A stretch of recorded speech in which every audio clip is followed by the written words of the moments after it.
All right, everybody, cameras on and welcome to leadership. Are you guys excited? Last term? Yes. Yes. Excited, nervous, all of the above.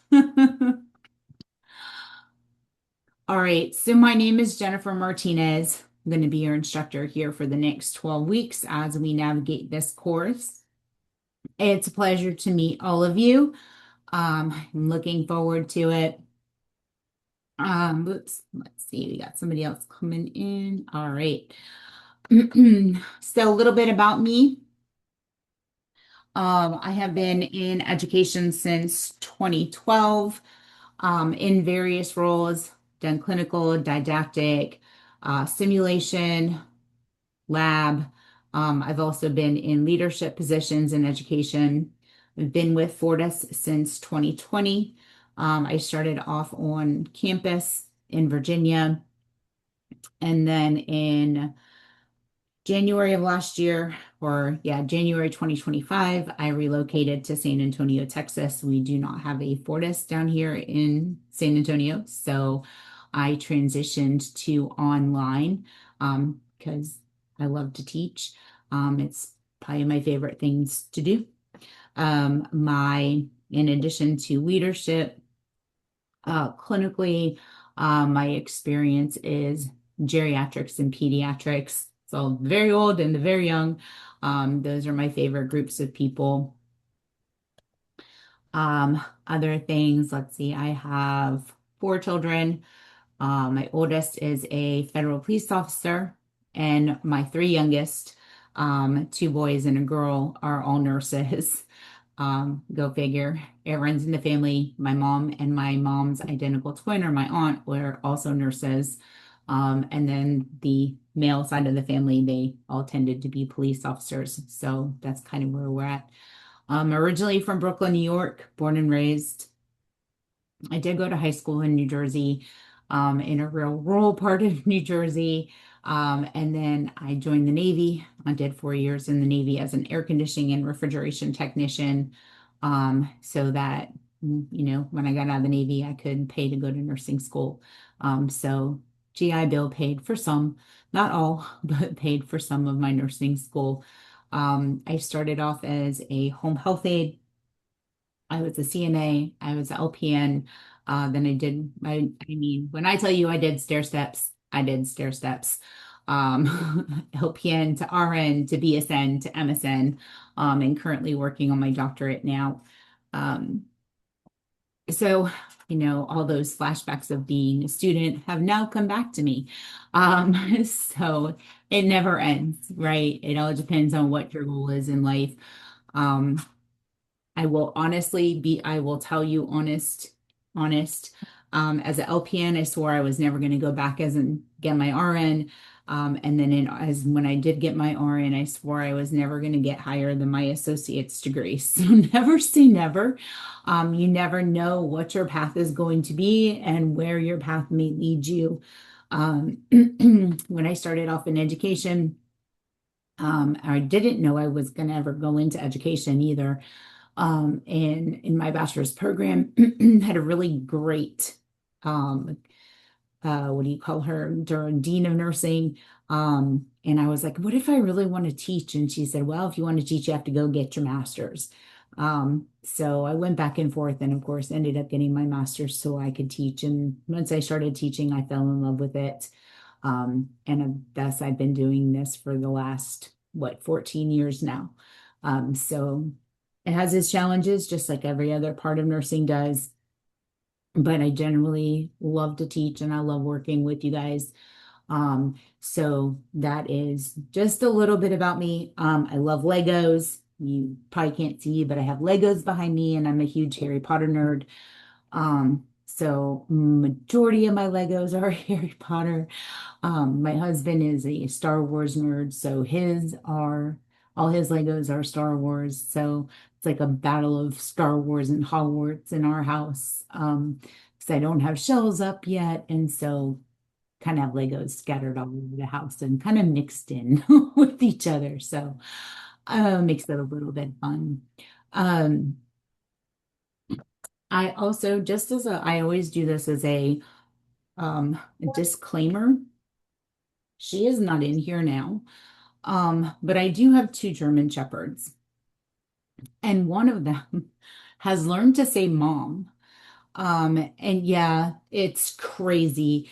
And so sometimes if I don't pay attention to her, she'll like start like whining and it literally does sound like she's saying, Mom, I just want you to know I'm not ignoring a child. I mean, I guess you consider her a child because she really acts like one. But it is just my dog, I promise. I'm not ignoring any, I don't have any young children here. I do have three grandchildren, love them to death. Um, one is in, she just left for England for 3 years. Her stepdad is in the Air Force. So he'll be in England for 3 years. So my new goal in life is to eventually make it to England because I don't think I can go 3 years without seeing her. Um, and then the other two are still in Virginia. So all my kids, all my grandkids are still on the East Coast. So adjusting to Texas has been a little bit different. Um, but it's getting there. It's growing on me slowly but surely. All right. So again, thank you for joining me today. I just make sure that, yep, everybody is where they're supposed to be. Um, so we're going to start with orientation. We will go through the orientation PowerPoint, and then we do have some week one material to cover as well. So I will share my screen so you can look at the PowerPoint. Let's see. All right. My screen messed up. Hold on 1 second. There we go. All right. So PNR 152, again, welcome. Um, Last term, I know there's a lot going on. We're going to work through all of this together. So online learning, and I know you guys have had online courses before, right? That just means that you're using your computer, right? Your internet, we're engaging in your program. Allows me to interact with you guys not only throughout the course, but on these little wonderful Zoom calls or Zoom classes that we have. I will be providing guidance and feedback, leading activities. I will also give you feedback as far as your progress goes. You will have weekly homework assignments to complete, as well as your learning activities, your quizzes, and exams. So you will be responsible for completing the required coursework every week. And I think one of the best things about online courses, especially in a Zoom setting, is you get to meet students from other Fortis campuses. There's a variety of different states, different campuses, and don't normally would get to interact with students from other campuses. So that is something that is a little unique, and I love that. Oops. Any issues? So any issues with your computer access, course questions, grading concerns, please start with me. My contact information, obviously you saw the announcement, you have my Zoom link. There is a nice, under the Nurse Navigator module, you have access to my little miniature bio, has my Zoom link there as well, in addition to my phone number, as well as my email address. And you can also message me through, excuse me, through Canvas. If there's something that I can assist you with, something above that I don't, and there's, like I said, something I can assist you with. The course lead is Dr. Mary Tenza. She will also be of great assistance for you. And then, of course, there is Dr. Brown, who is the online dean. Her contact information is on the PowerPoint. I believe I put it in my course information as well. And then, of course, if you have any issues with lab, simulation, clinical, or your on-ground courses, then your point of contact is going to be that instructor that is on campus, and then your campus dean. Just some, basic etiquette. Just be courteous, positive, and respectful. We all have opinions, we all have differences in views, and that's what makes us unique and great. So just be mindful of that, be considerate of that. Please don't be afraid to share your thoughts and experiences. Just be respectful when we do. Always use proper language and titles, no slang, never type in all caps. Just that can give give the impression that you were yelling. And just try to keep the comments relevant to the discussion topic because we all know, certain topics, certain information may open up a rabbit hole, right? And we'll just all go diving down in it. So we'll try to keep the conversation on the topic. We do have, the online specific start and end times. So for this course, we will meet today is Wednesday, correct? So every Wednesday from 2 to 4:41 Eastern Standard Time. These are mandatory live sessions, just like your campus classes are. So you must be present in order to get attendance. Course activities can include projects, lesson activities, adaptive quizzes, or exams, and due dates are according to the syllabus week. They are all posted in your Canvas shells. Academic integrity, this is a big one.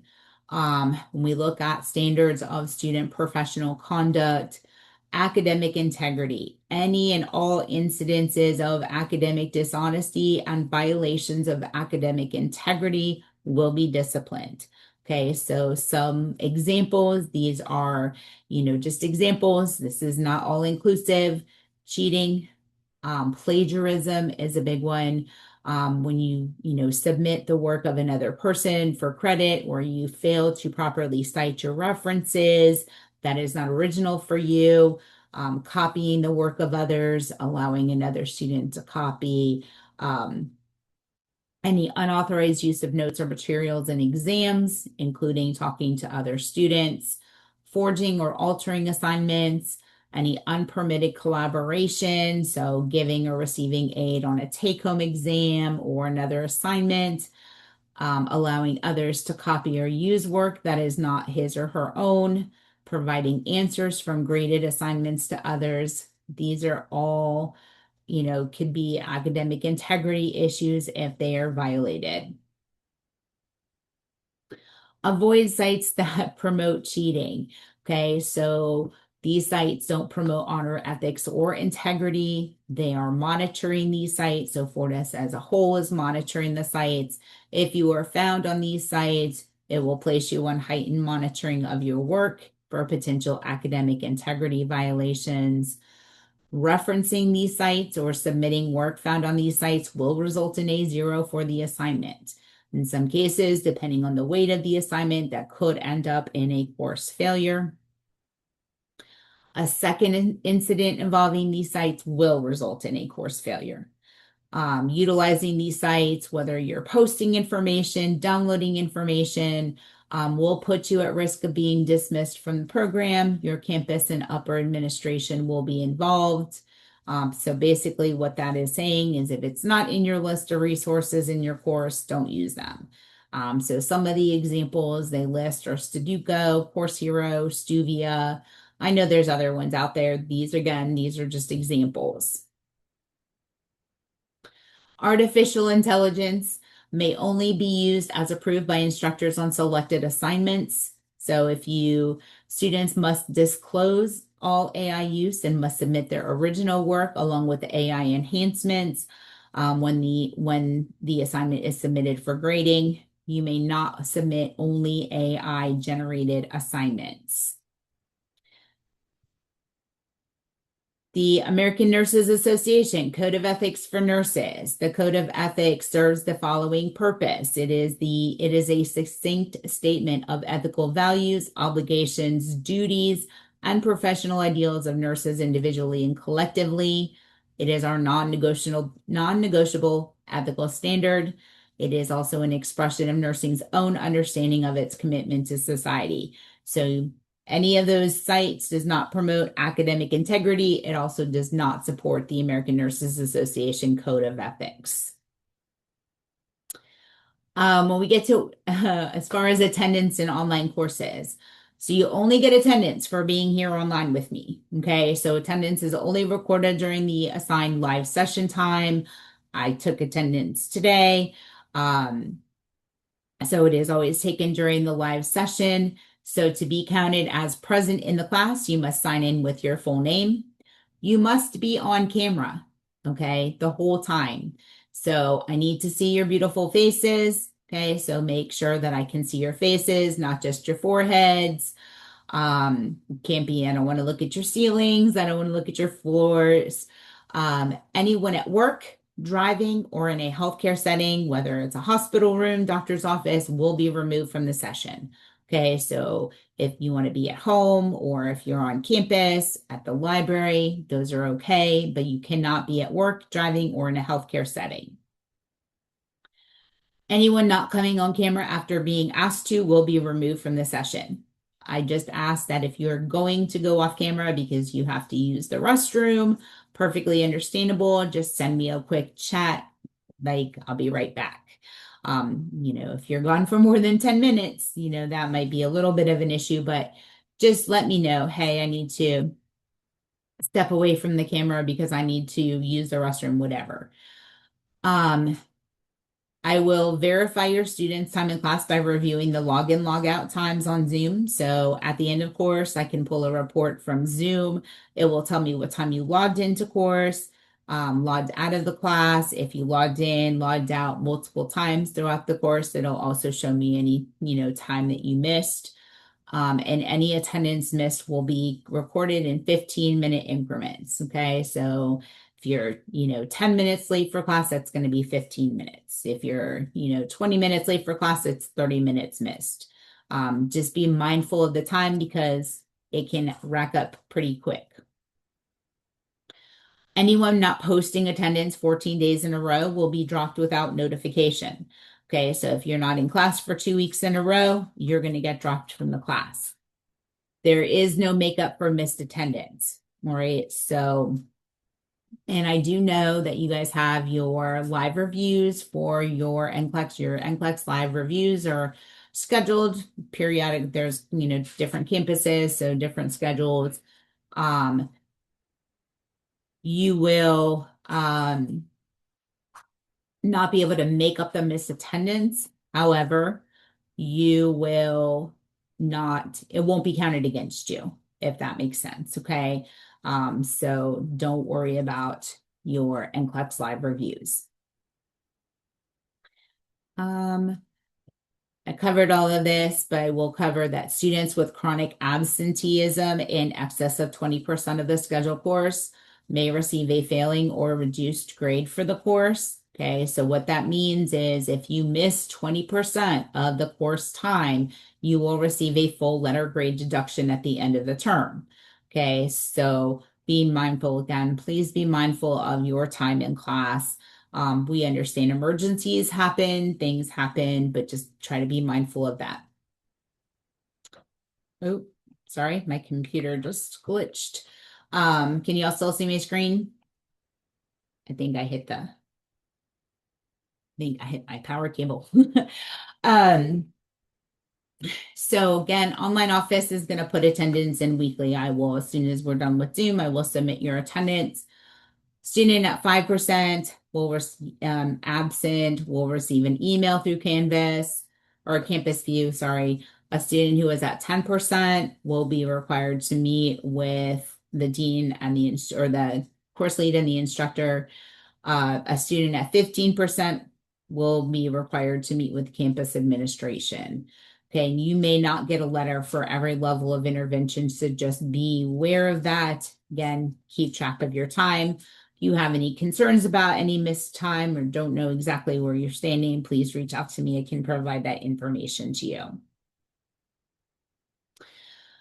Students must be appropriately dressed and groomed, portraying a clean professional appearance, no pajamas, see-through or revealing clothing.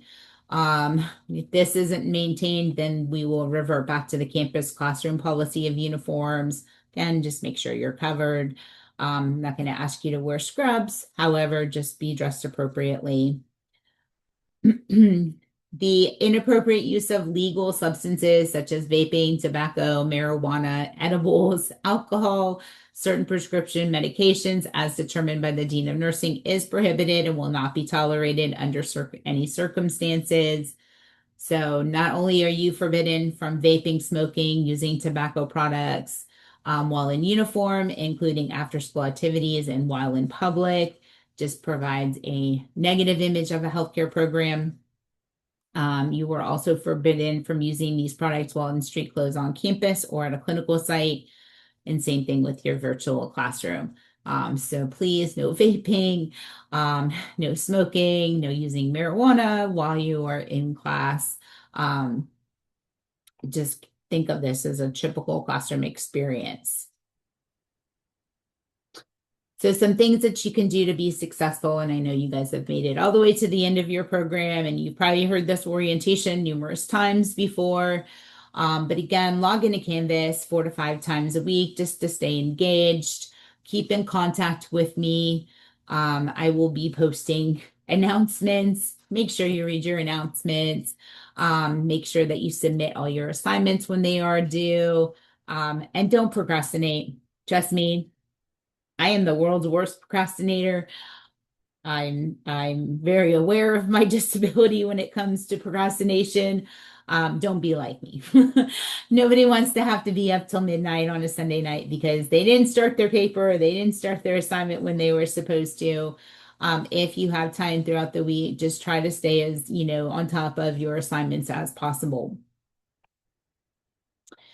So everybody has logged into the course, obviously, because you have gotten my Zoom link.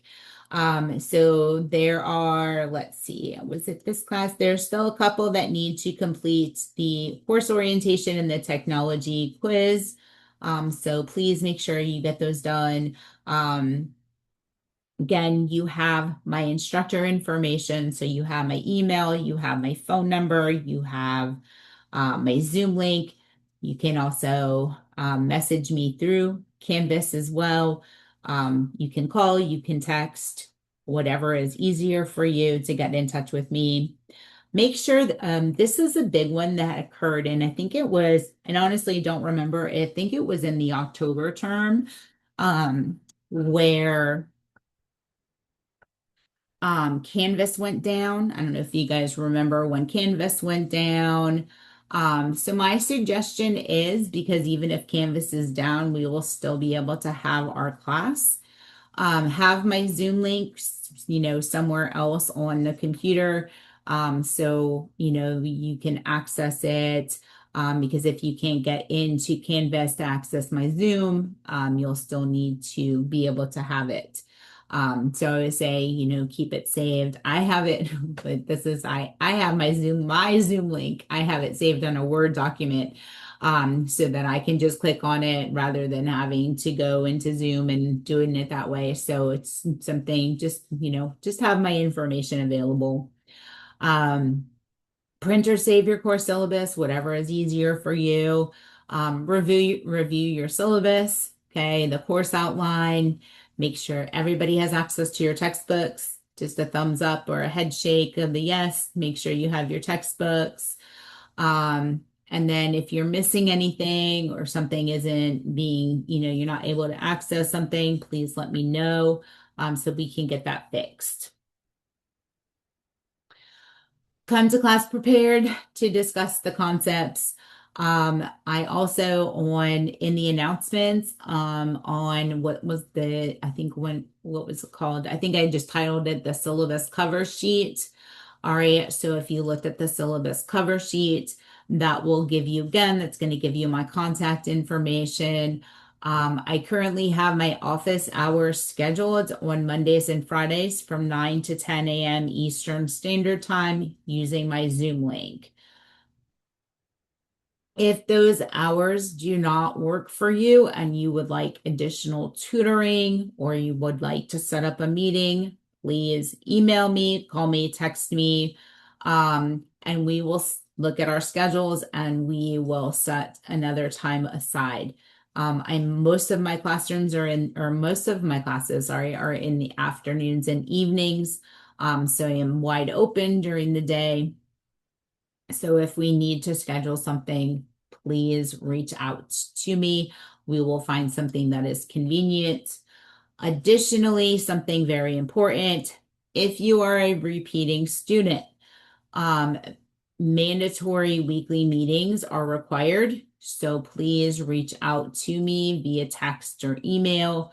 Let me know some days and times that you are available that we can meet weekly, so that you can meet that qualification as far as being a repeating student.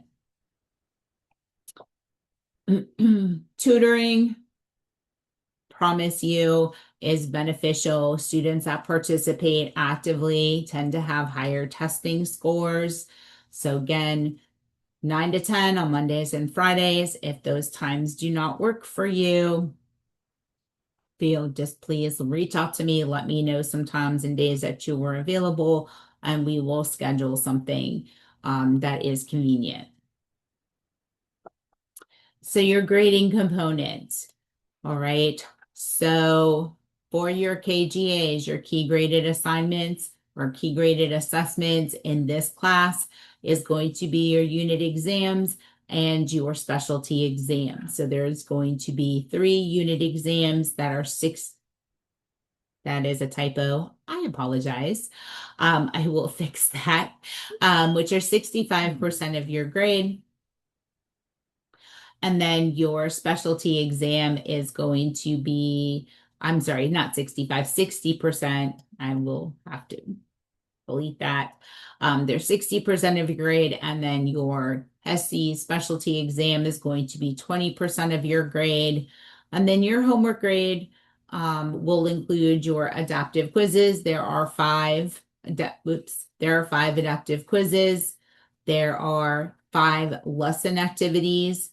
Okay, so that's another 5% of your grade. There is a leadership group project, which we will discuss, which is additional 5% of your grade. And then you have your professionalism grade, which is another 5% of your grade. Professionalism will be graded weekly. So again, if you want to look at the rubric for those, that is in your course shell as well. Weeks 1 through 5, your homework grades will be turned off, so you will only see your KGA. All right, so your first exam will be in week 3, so that's really going to be the first time that you're going to see any real change in your KGA. In week 6, we will turn the homework scores on, so that will show you if you have any missed assignments, or even grade assignments. It's going to show you the effect that it is going to have on your KGA. And then in week 8, we will turn the homework scores off again, and that will just reflect your test and your KGA with your exam scores. Homework will stay off until week 12.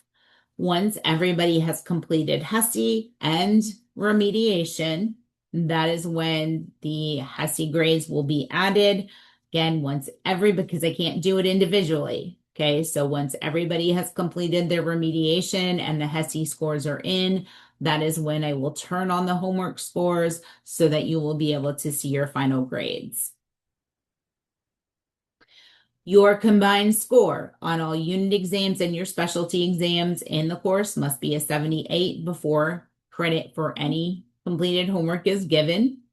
And then after homework scores, you still need to have that 78% for your final grade. So you know by now that homework is very important. It can go either way, right? In most cases, it helps people get a little bit of a higher grade. Okay, but if you don't complete your homework, that is going to knock that grade down. So be very careful with that. Appeals, the end of the term. Appeals will not be reviewed if filed more than 72 hours after grades have posted. Okay, so you get your final grade. If you wait too long and file an appeal, it's not going to be reviewed. You have 72 hours after that grade has been posted. Any appeal to retake an exam will be denied for any reason. Okay, policy does not allow retakes of exams to get a better score. Exams. So you have to have the two devices for each exam, your laptop to run the exam, and then your phone to be on Zoom. Please make sure they are charged or they are on a charger. If you go off camera while you're in the exam, you're going to receive a 0 for the exam. Okay, so please make sure everything is charged or on a charger. There are no excuses. Again, if you go off camera while you're in the exam, you're going to receive a 0. No scrap paper is allowed. So use a whiteboard, or you can use a sheet protector with a dry erase marker. And then the board must be erased at the end of the exam. Our exams are Zoom proctored, so you will log into class. Being that this class is a little bit longer than some of the other classes, on exam days, we will still have lecture. Okay, so there is still lecture after the exams on exam days. But again, exams are Zoom proctored, so you must be on camera the entire time with a profile view and your face fully visible. You will have to have a photo ID, whether it's your school ID, whether it's your driver's license, but you will need to have a photo ID. Failure to show a photo ID or not be fully visible at any point may also result in exam or course failure. You will show me your testing environment. So we're going to do a complete 360 of your exam, including your desktop walls, sides of your computer, chair, floor, underneath your laptop. If you're You also must show your ears and your wrists if they are covered. Oops, sorry, there's a chat. Okay. Um,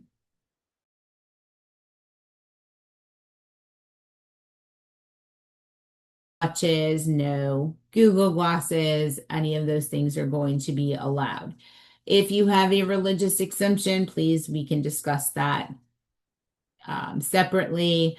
So for as far as head coverings go, and that's just, we can discuss that on an individual basis. Again, exams may not be repeated to improve the grade. So if you have any issues that impact your performance, talk to your faculty before the exam, not after. So I cannot stress this enough. I've been doing this for a very, very long time. Feels like forever sometimes. I feel like this is all I've ever done. I after the fact. Okay. If you are sick, if you've had a family emergency, if something has happened that is going to prevent you from being successful on an exam, tell me before the exam. I don't mind if it's 2 minutes before the exam. Once you log in and you take that exam, there is nothing I can do for you. If you take the exam and you don't do well and you come back and you say, hey, Miss Martinez, I was up all night with a sick kid, or I was up all night sick. Once you take that exam, I can't help you. Let me know ahead of time, okay, that there is something going on, right? I can work with you before. There's nothing I can do after you take that exam. So again, if you're going through anything that will prevent you from doing your best, ill, evicted, yes, I've had students get evicted. If you've experienced an emergency, let me know before you test, not after. Documentation must be provided to prevent the 10-point deduction. Missed exams will be held to the late exam policy. Okay, so if it's a personal reason, and I've had this happen too, I overslept. Okay, that is going to result in a late penalty. But if it is an emergency or something has happened, then that 10% deduction will not apply. But we do need to submit documentation to the online Dean of Nursing within 24 hours. And then once that, documentation has been set, then there is 7 days to make up the exam. Okay, so you miss a class on Wednesday, you have to make it up before the following Wednesday. If you have accommodations, okay, you need to notify me as soon as possible. Okay, email me um, with your accommodations. If you had accommodations last term, it doesn't mean that we know about it. I didn't have any of you last term, okay? So I wouldn't know that if you had any accommodations. Notifications less than 10 days before an exam may not be able to be granted in time, okay? Because there is a process that must be followed. So again, if you have accommodations, please let me know as soon as possible. Exams are held during the scheduled class time, exceptions only with written approval by your faculty and copied to the National Online Dean. Not taking an exam during scheduled class will result in an absence because, again, lecture time is not be able to be made up. If for some reason you want to be proctored on your campus, exams can only be proctored with a faculty member on campus with 72-hour notice, and it still must be done during the scheduled class time. So it would still be done at 2 p.m. on a Wednesday afternoon. That instructor can reach out to me directly and we can coordinate that. Again, it has to be at least 72 hours notice. Technical issues during an exam. If you have any technical issues during an exam, don't continue or try to continue. Notify me as soon as possible. Usually there are two of us that will be proctoring the exam, so I will be able to pull you into a breakout room so we can determine what's going on. I can look at the logs, I can see how much time you've used, I can see how many questions, and then I could also offer a re-access code one time during that exam.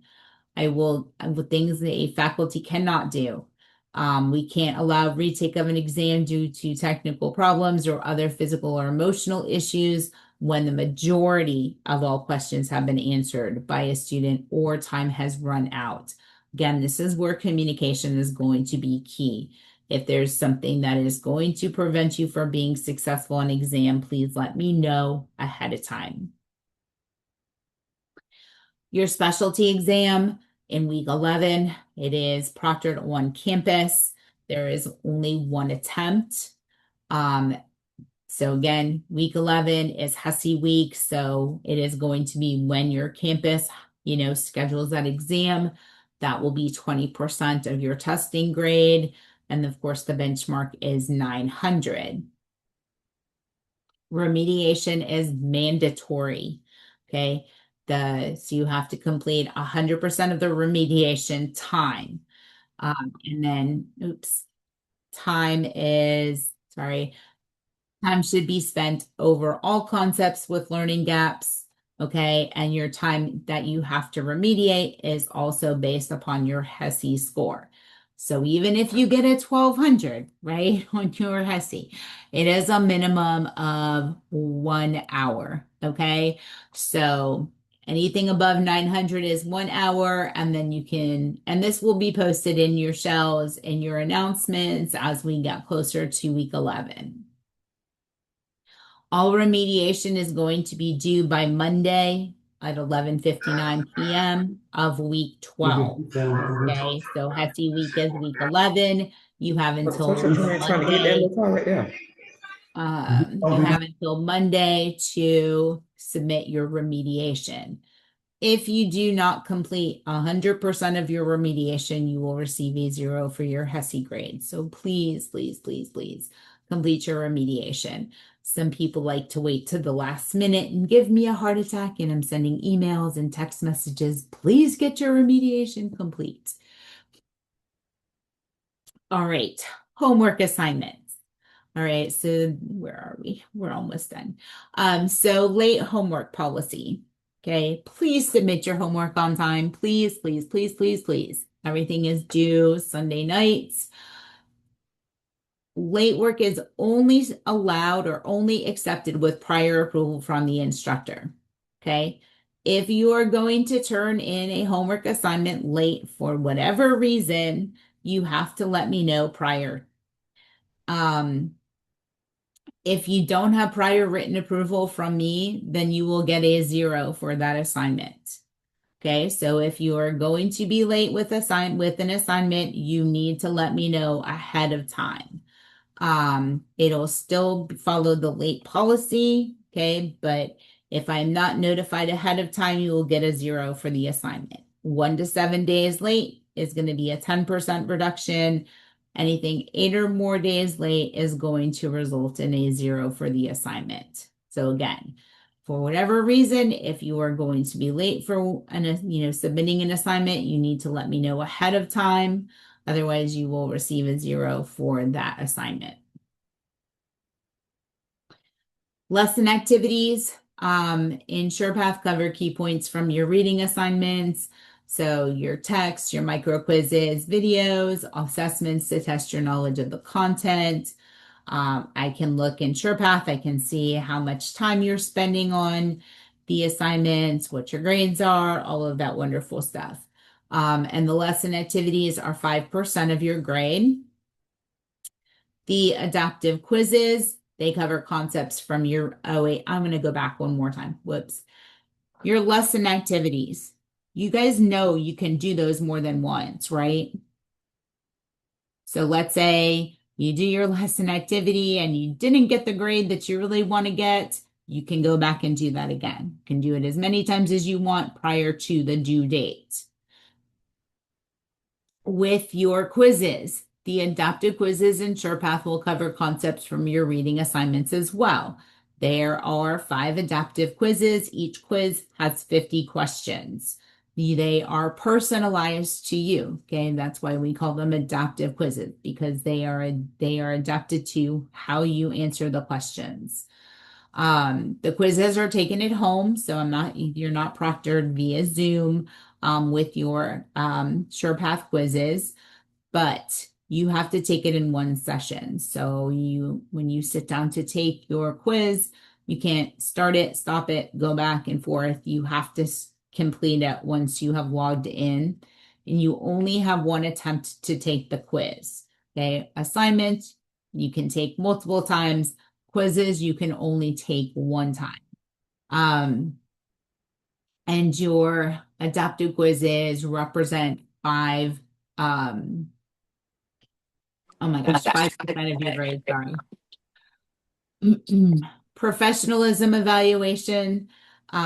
So with your can't even say it, professionalism evaluation, that is like big words. So we know professionalism is a key component of your success in academic environment as well as in your career. So I will submit a weekly assessment of your professionalism in Canvas based on attendance and punctuality. So you attend each class in full, you arrive on time, you communication, you engage in respectful and constructive interactions with both peers and instructors, respect for diverse perspectives. So you value and consider the viewpoints of others, or viewpoints and ideas of others. Adherence to guidelines, you follow the dress code and academic integrity rules as detailed in the student handbook. And engagement and responsibility. So completes all assignments promptly, actively participates in class activities and discussions, reaches out to faculty with any concerns or issues in a timely manner. The feedback is intended to help you measure your progress, identify areas for improvement, and our goal is to support you in developing the professionalism skills that are necessary for your future success. Okay, so again, you'll get professionalism grade every week, so all 12 weeks, and that will represent 5% of your grade. We have a group project. He was coming to me. Haley, can you mute, please? The group project is going to guide the development of professional goals related to your profession. So I'm going to hold off on that. We'll talk about the group project separately.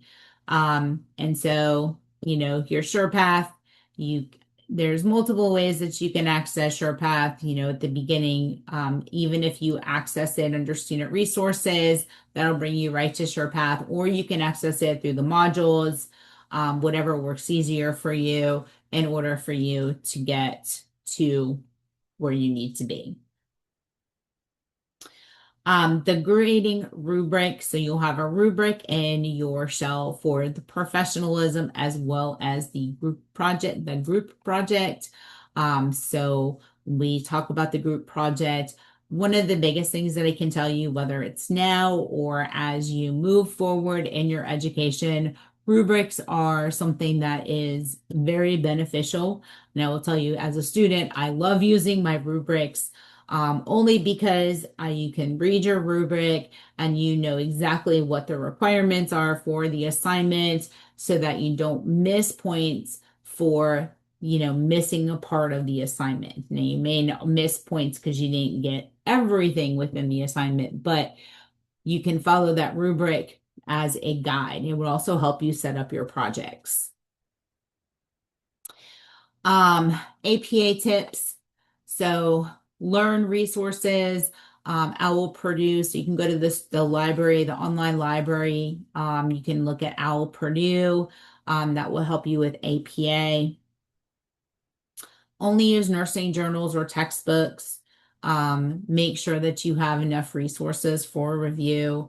Um, I'm not saying you have to have 20 resources, but make sure that you have enough to get the information that you need in order to complete your project. Resources should not be more than 5 years old. Anything older than 5 is not considered current. So try to stay within that 5 years. If you're using something like Google Scholar, which I use often, I like Google Scholar. I don't know if anybody else likes Google Scholar or used Google Scholar. But what's nice about Google Scholar is that you can actually adjust your date range so that when you're pulling up references, it's only going to give you references within that date range. So I always make sure that I have it within the 5 years. So, even though there might be a resource that I really want to use that's older, it's not going to pop up when I pull it up. Make sure your research relates to your topic. Summarize summarize key points in your own words. Okay. And then always cite your sources. So in-text citations are just as important as listing your references. So if you're using, even if you're paraphrasing and you're using information from, somebody else's writings, make sure you give credit. And then again, last I can say is communicate, communicate, communicate. Communication is key. Plan 10, office hours, call me, text me, email me so we can set up week tutoring if you need additional tutoring, making sure that you're reading your book and using your course resources. I've seen a variety of different things people do, and I've stopped sharing now. I've seen a variety of things.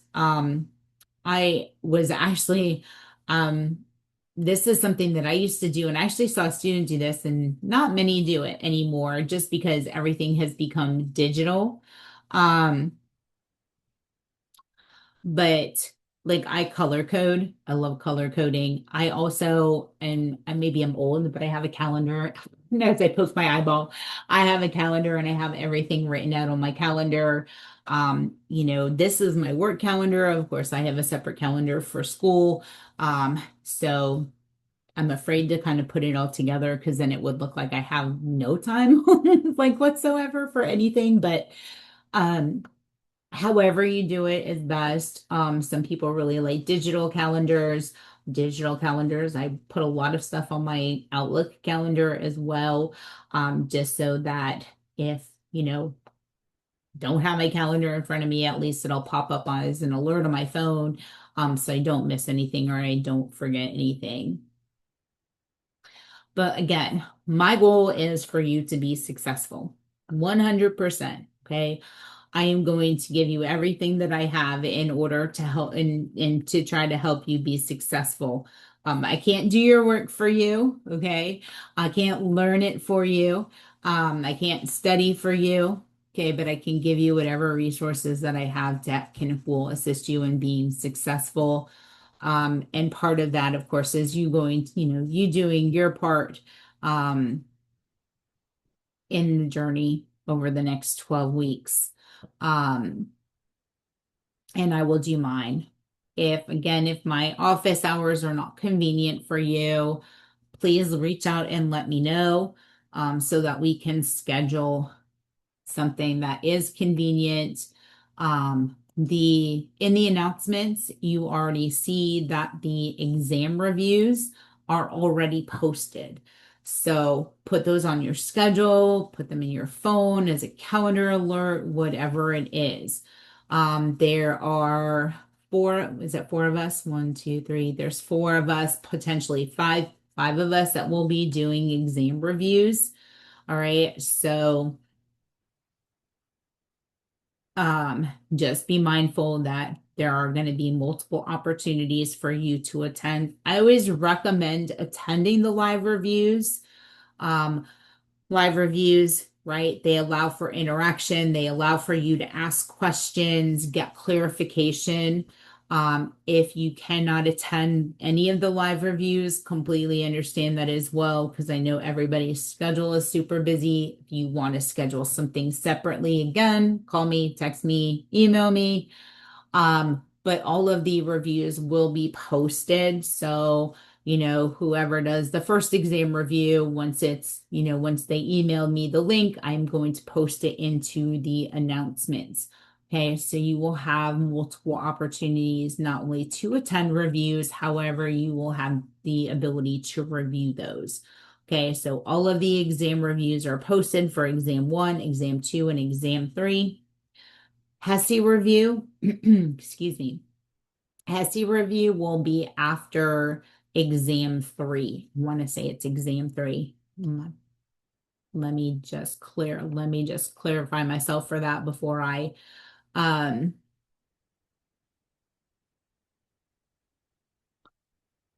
oops, I want to say exam three yep, exam three is in week 9. So we will do a HESI review after exam three.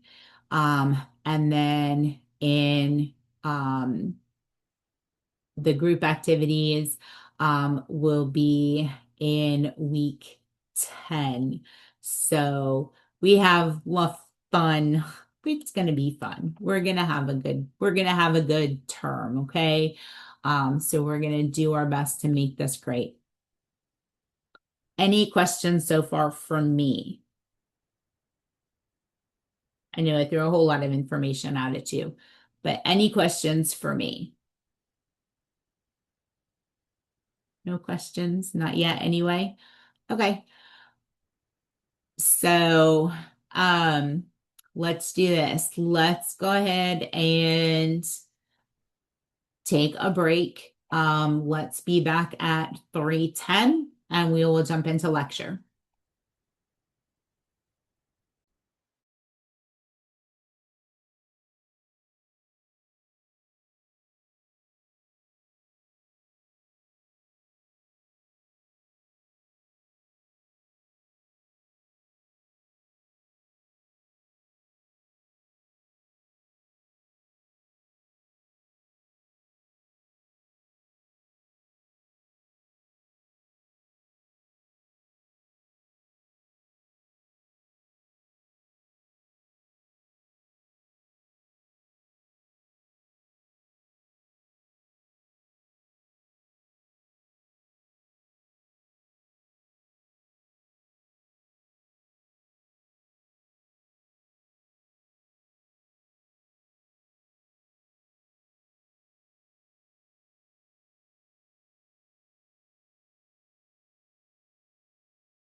Hmm.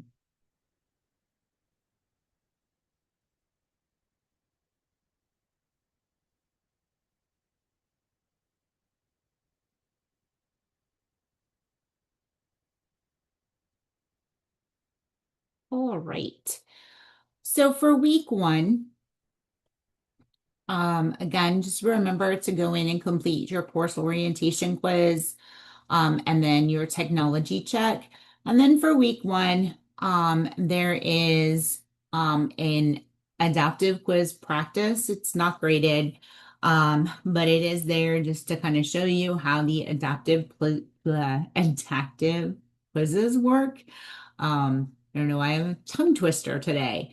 Um, so there is a leadership group project, all right, that is going to be due. So if everybody can do me a favor real quick, in the chat, tell me what campus you are from.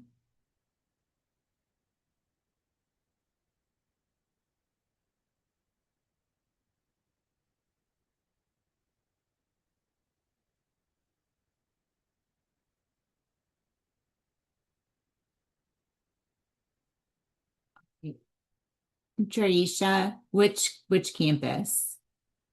Columbus, Westerville, what, St. 14, Seacom, Pensacola, 14, 18, Pensacola, 15, 18. All right, so we're kind of spread out. A lot of Port St. Lucie, Westerville. Okay,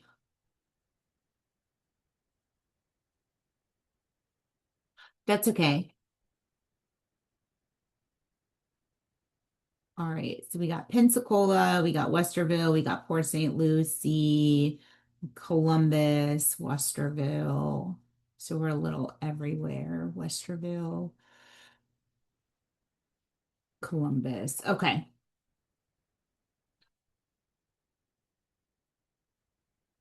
Port St. Lucie. All right, let me just look real quick to see how many we got. And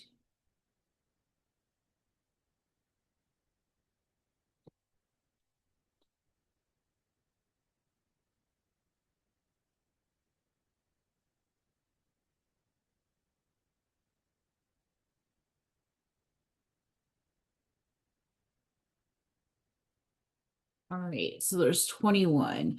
All right, so what I'm gonna do is next week,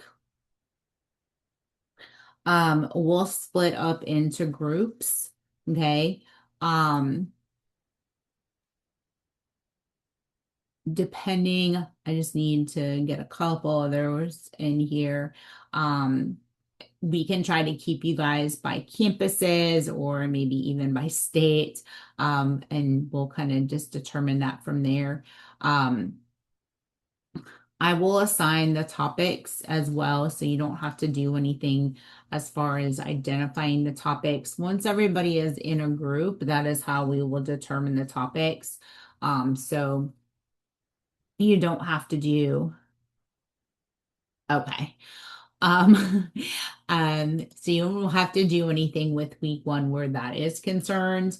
But just a little bit about the leadership project. I don't know if anybody has looked at the module to kind of see what it's about. But it is a group project. So obviously you're going to work in groups to complete this project. And then I will assign a topic. And there's 5 different topics there to pick from, so we won't have any more than 5 groups. And then as a team or as a group, you're going to research the topic, you're going to connect it to P and practice, and you are going to, it says to create a visually engaging poster. Okay. However, what we are going to do, or you guys are going to do, is actually create a PowerPoint. Okay. And the PowerPoint will be presented as a group, okay? Um, everybody has to participate in the presentation. Okay, so there's probably going to be groups of five, maybe one group of six.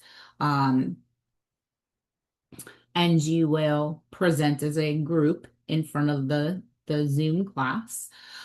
Everyone needs to be part of it, so everybody will have a part. So my suggestion is once we get all the, all the groups set up, the team set up, you start working on it.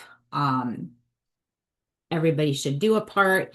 Everybody should present a part. Okay. It'll be all one presentation from that group. And then every member of the group will actually submit into Canvas in the Dropbox for the assignment. And we'll cover more about it over the next couple weeks. But again, this is going to be presented in week 10 is when it is due. Okay, so just, have that in the back of your head that we are going to do that. Like I said, it looks like I can probably keep you close to your campus, but not a promise. We'll just have to see how the numbers go. But it will be a PowerPoint presentation, not a poster, okay? So just keep that in mind as well. So today, I don't know what's going on with my computer. For lecture, we are going to talk about chapters 4, chapter 5, and chapter 12. These are in your Success in Practical Nursing textbook. So chapter 4, and I'll share my screen so you don't have to stare at me. Um, but chapter 4 is all about how practical nursing, how vocational nursing evolved. Um, so we'll start with modern practical nursing. So just like you guys here at Fortis, you're trained in an educational program, which is a combination of theory or your didactic, your lecture courses, clinical simulation, and clinical hours. And then after you graduate, you pass your NCLEX, you get licensed. You are permitted to perform the job role of a licensed practical nurse as aligned with your respective state regulations. Most state regulations stipulate that LPNs work under the supervision of the RN or a healthcare provider, depending on where you work. So, as an LPN working in long-term care, right, I had RNs that were my supervisors. When I transitioned from long-term care into pediatrics, I worked directly for a provider. So I did not have an RN supervisor. The doctor that I worked for, he was my supervisor. So most states stipulate that they work under the supervision of an RN or a healthcare provider. That could be a nurse practitioner, right, a physician's assistant. Um, the first schools of nursing. So we look at the first schools of nursing. I don't know what just happened to my computer. Was founded in Kaiserwerth, Germany, all the way back in 1836. And Florence Nightingale was actually one of the students. She is known as the founder of modern nursing. So hopefully everybody has heard of, Florence Nightingale before now. During the Crimean War, she helped the doctors with her untrained nurses. Okay, so she was out there, working with the sick and the wounded, with those I don't know, like I said, I don't know what's going on with my computer, but anyway. And then she established a school of her own in England in 1860. Don't worry about the dates. This is just kind of a history of how the practical nursing evolved. She also wrote several books. Nightingale, one of her most famous books is a book called Notes on Nursing. But Nightingale believed that, in the perfection of mankind, nursing was a sacred calling. It was a commitment to work for mankind, not a business. She was against licensure like into a union, and she pushed for nursing to be a respectable vocation. She worked very hard for us to be recognized as professionals. In America or in the United States, the first nursing school in America was started by Pastor Fleidner of Germany. The hospital that was known as Pittsburgh Infirmary, it still exists in Pennsylvania as Passavant Hospital. And then as the nursing shortage continued, hospital-based schools of nursing emerged as a cost-effective labor force for the hospitals. So nursing students helped to fill the gaps. And so they would work the units, unpaid labor, really. Sometimes when you go to clinical, you feel like you're unpaid labor, right? But that's basically how, they, kind of went along with, that nursing shortage. And then in 1893, the Ballard School opened in my hometown of Brooklyn, New York. Courses were only 3 months long. Could you imagine having to learn everything about being a practical nurse nowadays in 3 months? Um, but class courses lasted 3 months and focused on home health care for the chronically ill, the elderly, and children. And prior to World War I, most of the nursing that was provided by licensed practical nurses um, was home health. It was community-based nursing. And, that 24-hour schedule included cupping, midwifery roles, leeching, administering enemas. Has anybody heard of leeching before? Got a couple yeses. So leeching, I don't know if anybody knows what a leech is, like a bloodsucker. They would use it on wounds and other things to help increase blood flow to that area. It's actually still in practice today. Um, like I said, it just helps to increase blood flow because it sucks blood, right? But they have leech farms that, they raise these like leeches specifically for that. I don't know a whole lot about it. I've just read about it. Um, and then in the 20th century, so around 1903, the states began to take steps that led to monitoring practical nursing programs. So up until this point, really wasn't any kind of monitoring for these programs, no set curriculums. So organizations were developed, like your National League of Nursing, and it developed a nationwide system of standardization of nursing requirements for practical nursing. So, just like you could have nursing programs, same city, same state, different states, and every one of those nursing programs teaching you something completely different. So this helped to standardize those requirements. And it said this is what they need to do in order to graduate and go out and work as a practical nurse. Mississippi was the first to pass a law licensing nursing or licensed practical nurses. Okay, so Mississippi was the one that said, hey, we need to get them licensed.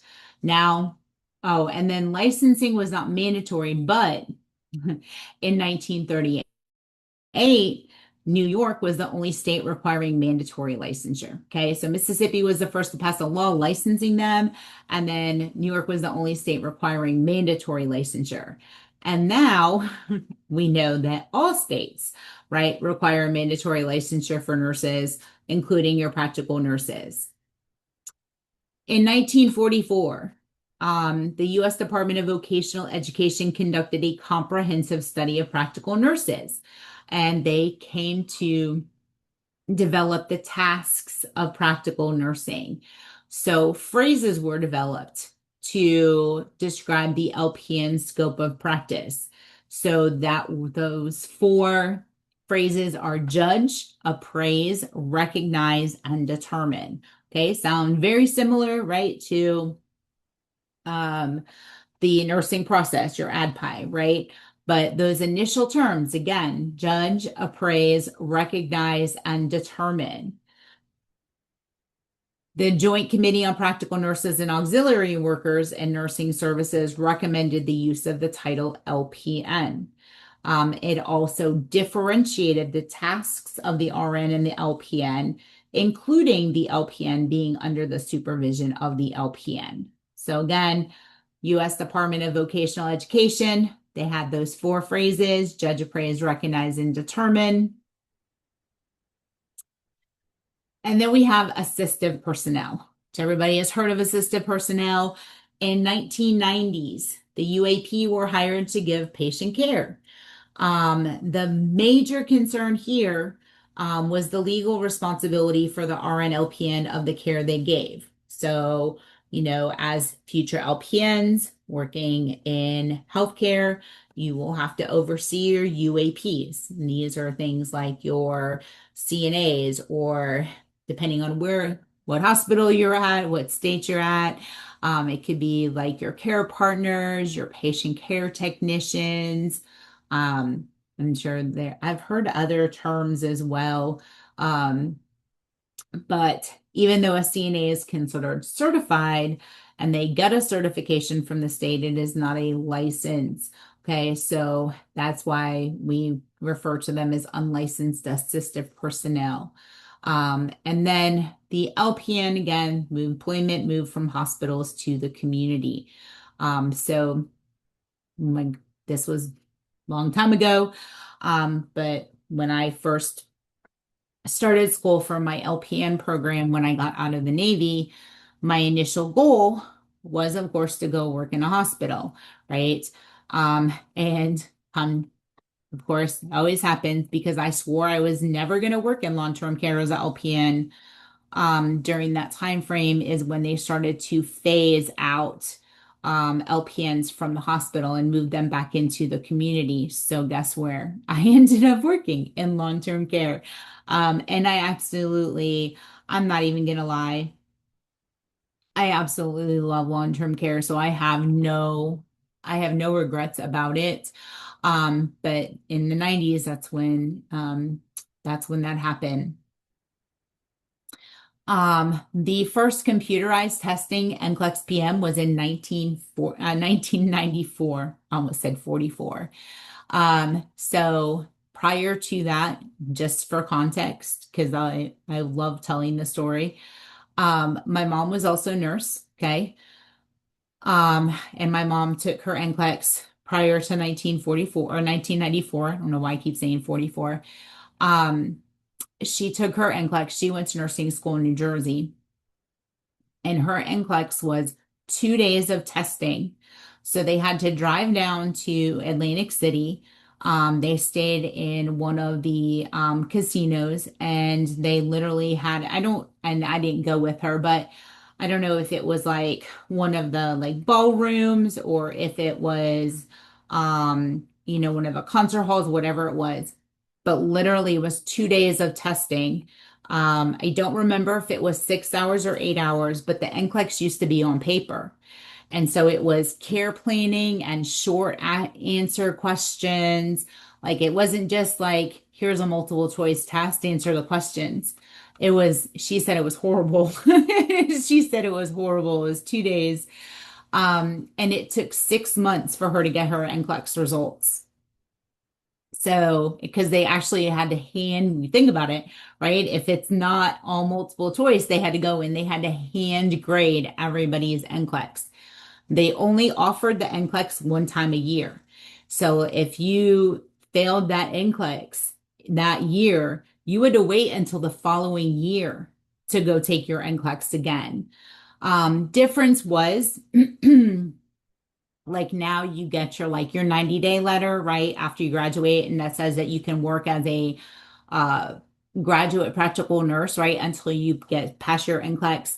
They were allowed to work as graduates until their NCLEX scores came in. And so if it took 6 months for their NCLEX scores to come in, they could work as a graduate nurse, and then transition once they got there, whether it was as a fully licensed nurse or if they failed, then of course they would have to not work anymore. Um, and then try again the next year to take their NCLEX. So it's crazy. She loved to tell me that story too. She said I had it easy when I took my NCLEX. It did. The test isn't any easier. It was just different. Um, and then in 1996, long-term care certification became available to LPNs. So if you work in long-term care and you love long-term care and you think that that's where you want to stay, there is a long-term care certification that is available. When we look at associate degree programs, so the goal of the associate degree programs were to move nursing education out of the hospital-based programs and help ease the shortage by shortening the amount of time required to become an RN. Prior to, it used to be that in order to become an RN, everybody went through a 4-year bachelor's program. And it takes 4 years to go through those programs, sometimes five, depending on where you go. Um, and we couldn't produce students fast enough. Okay. So those associate degree programs blew up and became more abundant. Also took them out of the hospitals, even though hospitals were giving lots of hands-on experience, but we were able to kind of shorten the length of time people were in school in order to get their degrees. Um, the National League of Nursing vision statement recognizing the role of the LPN in advancing the nation's health supports the critical role of the LPN. Another thing, when I was going through my LPN school, all we heard was, oh, they're going to phase out LPNs. LPNs aren't going to have any, they're not going to be able to work in healthcare anymore, and all of this. And that was a long time ago, almost 30 years ago. And guess what? LPNs are still very active in healthcare and they are crucial. And you can see in a lot of states and a lot of places, right? We're pulling LPNs back into the hospital, right? Because they realize how crucial you guys are. And then, of course, we know we had COVID-19, which put a tremendous strain on the healthcare workforce, and that led to a greater nursing shortage. So, why do you think some people left nursing after COVID? Anybody have any ideas? Why did people So leave nursing? workload, The workload, that was a big part of it. the stress, safety precautions as well, they weren't properly implemented. Burnt out, safety, The vaccine. absolutely. Just realized that, having been a nurse for as long as I've been in, we have worked really hard, right, to make ourselves known as a profession. And, they made us all sound like heroes, right, during COVID for doing things that we've been doing for century now, right? Sometimes longer. Not me personally, but um and it was a very stressful time. I worked a COVID unit when during COVID, not having enough supplies, not having the PPD that we need, not really being able to take care of the clients or our patients the way we should have been taking care of them.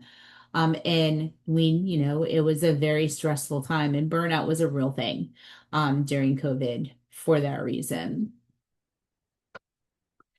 All right, so that brings us into chapter 5. So chapter 5 is an overview of critical thinking. And yes, I will share my screen again so you can have the PowerPoints. Let's see. Did it share? There we go. So the following are the top 10 reasons to improve thinking. Okay.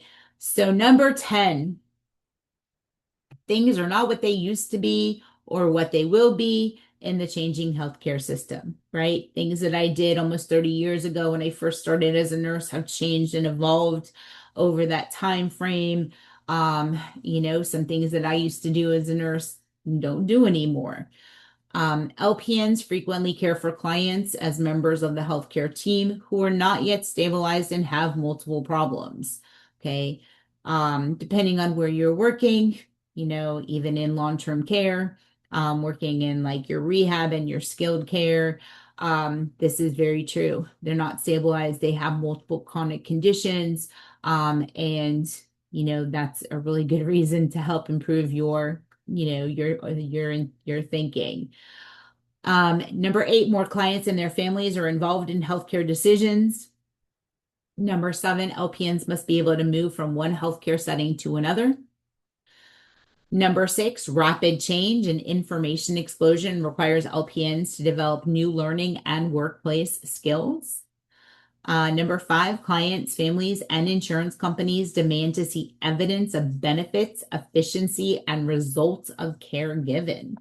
It's not about the quantity of care that we're providing to our clients. It's about the quality of the care.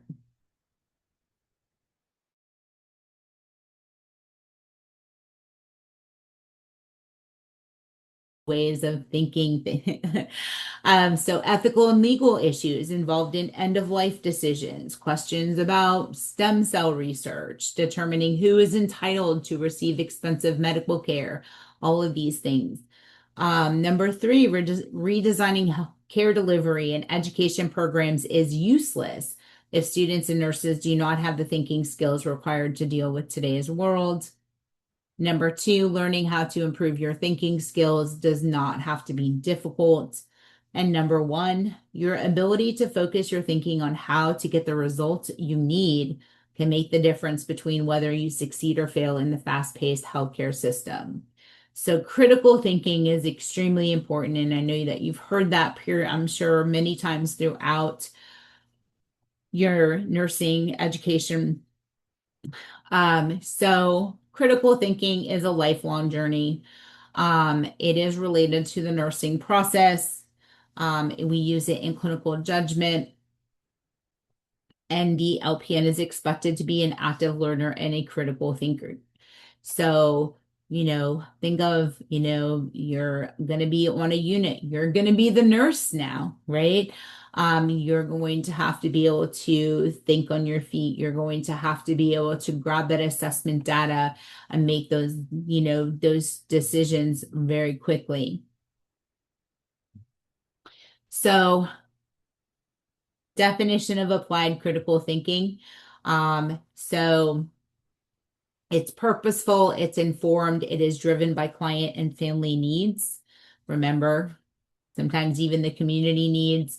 Um, the client, your patient, and the families are always going to be the center of that nursing process, right? They're the ones that we revolve everything that we do around them. So you're going to have to be able to tailor your approach based on those circumstances. It is also based on the principles of the nursing process, okay, as well as knowledge, skills, and experience, the nursing code of ethics. So professional standards, like your NAPNES, which is your National Association for Practical Nurse Education and Service. There's also the National Association of Licensed Practical Nursing or Practical Nurses. Okay, so that helps to guide the critical thinking processes, as well as constantly reevaluating, self-correcting, striving to improve. So whether it's practicing your skills, when learning new skills, attending classes, workshops, these are all things that you can do to enhance your critical thinking skills, even improve your hands-on skills. So, again, critical thinking is an advanced way of thinking. It's a problem-solving method that we use to resolve problems and to find ways to improve situations, even if there's not a problem that exists. Okay, so think about that. Why would we want to find ways to improve a situation if there's no problem? Think of something that we would do to maybe prevent a problem from occurring.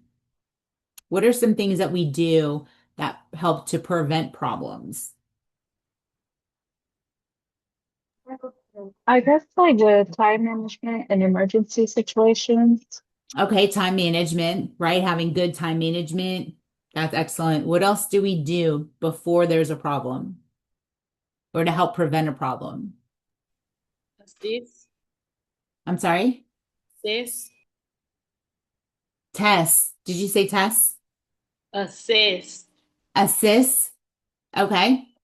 Assess. Gotcha. Gotcha. Gotcha. Okay. Education. Say that again. Education. Education, right? Always, always, right? That is one of our major jobs, right? Is always to provide education. Something simple, turning and repositioning, right? What are we preventing with turning and repositioning? Skin breakdown, Pressure. pressure ulcers. Right, preventing pressure ulcers, range of motion, right? Adequate nutrition and hydration, right? Sometimes just spending 5 minutes with our patients, right? So even when we don't have a problem, right, we're always finding ways to improve situations, right? Or even preventing things from occurring. So in order to do that, you need to collect and you need to analyze your data. Um, it answers questions like, how can we do this better? How can we assist the client in achieving the highest quality outcome? What resources are essential? What can be eliminated to save costs, right? These are all things when you get out into nursing practice, right? That's going to really help you. It's not always immediate, right? It's not always something that we have to do immediately, right? It could be something that is going to be beneficial for us as well as our clients in the long run. Other things about critical thinking, it involves questioning with meaning. And so that helps us examine our personal thinking as well as the thinking of others. We make judgments that are based on facts, not assumptions, right? We have to have the evidence, okay? So, that's where your assessment data would come into play. All of your subjective as well as your objective data. Um, it's collaboration, okay? So, think of some of the people that you'll collaborate with when you start working in healthcare. It could be your therapist, your PT, your OT, your speech, your respiratory therapist, providers, your UAPs. You could be other nurses, social workers, right? Collaboration, right? Everybody has ideas, and we bring together a situation or a problem, and we bring groups of people together to try to identify ways to fix the issue, prevent the issue. And we always use the nursing process, right? We're going to use that ADPI: assess, diagnose, plan, intervene, evaluate. And decisions are made based off of what is the right thing to do rather than emotions. Okay. So again, we always want to make that decision based off of what is the right thing to do. So factors that influence critical thinking. Culture. Okay. So having family and teacher support, if you've not had teacher support, I'm here to support you through the next 12 weeks. And opportunities to learn to read well and understanding the meaning of what you read, right? Beginning to make simple, limited choices at early ages. And then, of course, they become more complex as we grow. Maturity. Okay. Maturity is not just about age. Okay. But maturity often comes with age. But age, again, doesn't determine maturity. And I'm sure everybody has been around those that are a little bit older but don't seem as mature, right? Or even some that are young and seem well mature for their age, right? But maturity provides those past opportunities to have worked through problems, right? And sometimes it becomes easier to see problems through someone else's eyes. Um, Problem solving in the nursing process, again, knowledge of problem solving and the nursing process is based on many of the same principles as critical thinking. So, you know, if you're not familiar, not comfortable with using the nursing process, start to use it. You can use the nursing process in everyday life to help you become accustomed to using it. You can assess situations, right? You can plan, you can intervene, and you can go back and you evaluate. How just can, continue to use that. Self-confidence is a big one, right? Self-confidence is always going to be that. That's, you know, um, sometimes is the personal characteristic that is the least available to a student. Um, right? Learning all of the time, learning new skills, learning new practices, learning new information. Um, if you're not confident in yourself, right, then you're going to be your own worst enemy, your own self-defeater. And so increasing your self-confidence, you can do this. And I'm saying this now, you can do this because you're in your last term, right? And look how much that you have done up until now. So you absolutely can continue to be successful and learn and grow in this last term. Um, no one can give you self-confidence, okay? You develop your own self-confidence as you succeed. And so again, look, if you're ever doubting yourself, look how far you have come already. Okay. And this is really the end of the road in one part of your education and your career, but yet it's also the beginning, right, of another. Um, Moral development. Moral development helps to create fair-mindedness, a strong sense of what is right and wrong and just. Sometimes we need to do um, a little self-reflection, right? Look and examine our own values. What are our core beliefs, our values, our beliefs, your capability in nursing. Okay, so you have to be capable, right? There's in nursing, we have people's lives at our hands, right? We have to be capable. You have to have the nursing knowledge and skills to do the work of nursing. And you also have to know how to access resources. During your time in school, right, you have your nursing instructors. That are supposed to be great resources for you. And then as you get out into practice, right, then you will have, hopefully have good preceptors and mentors that will assist you in your transition as you enter into practice. Collaboration, I talked about that already, but collaborative effort that helps to promote critical thinking skills. One thing too is, as you transition into practice is kind of understanding what everybody else does in healthcare. And I know that sounds kind of crazy, but what do occupational therapists do? What do physical therapists do? What do speech therapists do? Respiratory therapists, you know, social workers and case managers. Sometimes they're the same person, sometimes they're two different people. So there's a lot of different roles in healthcare, and where you work in healthcare, you're going to be more familiar with, the people that you work with and collaborate with on a daily basis, but really spending time and understanding what it is that they do.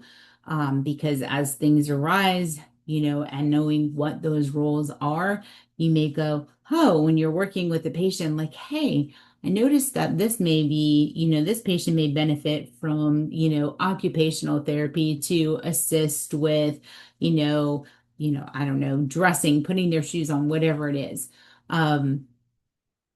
So really helping with that. And then I kind of talked about this too, mentors and experience, nursing mentors. If you don't have a mentor or someone that has been assisting you while you are in school, whether it's at the school or outside of the school, really finding someone. And if it's a nursing instructor, of course, that's great too. They can help you Identifying priorities. And we're going to talk about prioritization of care. We're going to talk about delegation. There's a lot of different topics that we're going to talk about throughout this course, which is going to help. But, I will say that when you really, when you get out into practice, make sure that, when you're getting into your first jobs, that you get a preceptor that is going to be there for you to help you transition. Oops. When we look at NCLEX, all right, so get all the way through school. You're going to be great. You're going to graduate. You're going to get pinned. And now we have to go take that NCLEX. Okay. So the NCLEX PN, all right, which is the National Council of Licensing National Council of Licensing exam for practical nurses. They are various levels of thinking that you are going to need to answer these questions, okay? And these are what we call cognitive levels. Cognitive levels on the NCLEX are based on what we call Bloom's taxonomy, and it is knowledge, comprehension, application, and analysis. All right, so knowledge is recall and repeat what you have memorized. So everybody knows that normal potassium levels are 3.5 to 5 milliequivalents per liter, right? That would be a knowledge question. All right.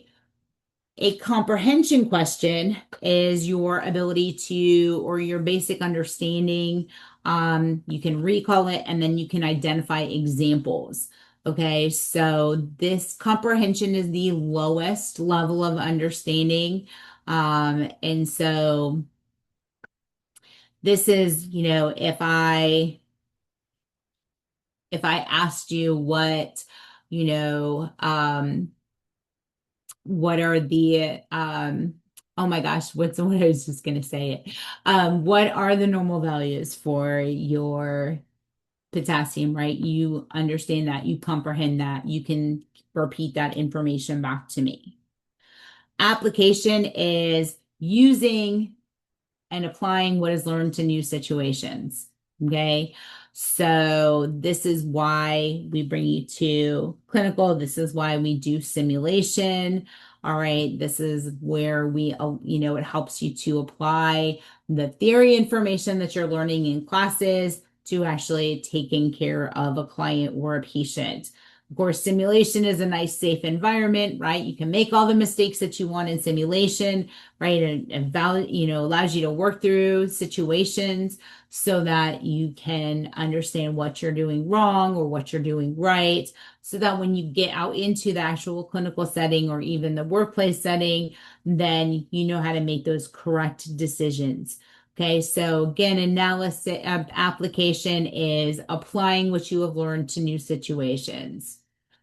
Analysis, on the other hand, is how to break down information into basic parts and relate them to a bigger picture. Sorry, I'm trying to keep up with the chat as well.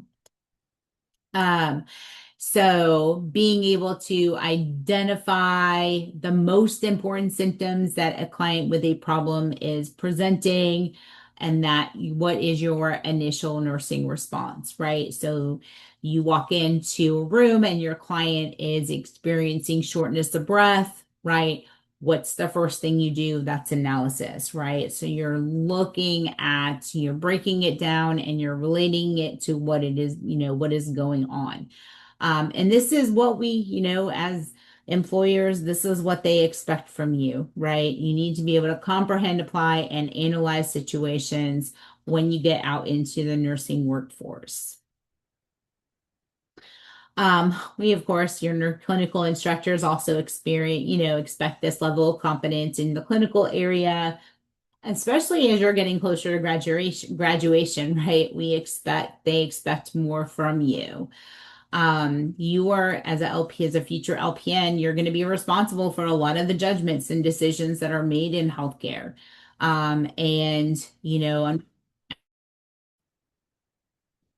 Sorry. As a newly licensed LPN, you're, more increasingly required to make more complex decisions about clients. So again, it's not to scare you. It's just to make sure that you are as prepared as possible, right, when you go out into that nursing workforce. Can you change your name on your phone, hon?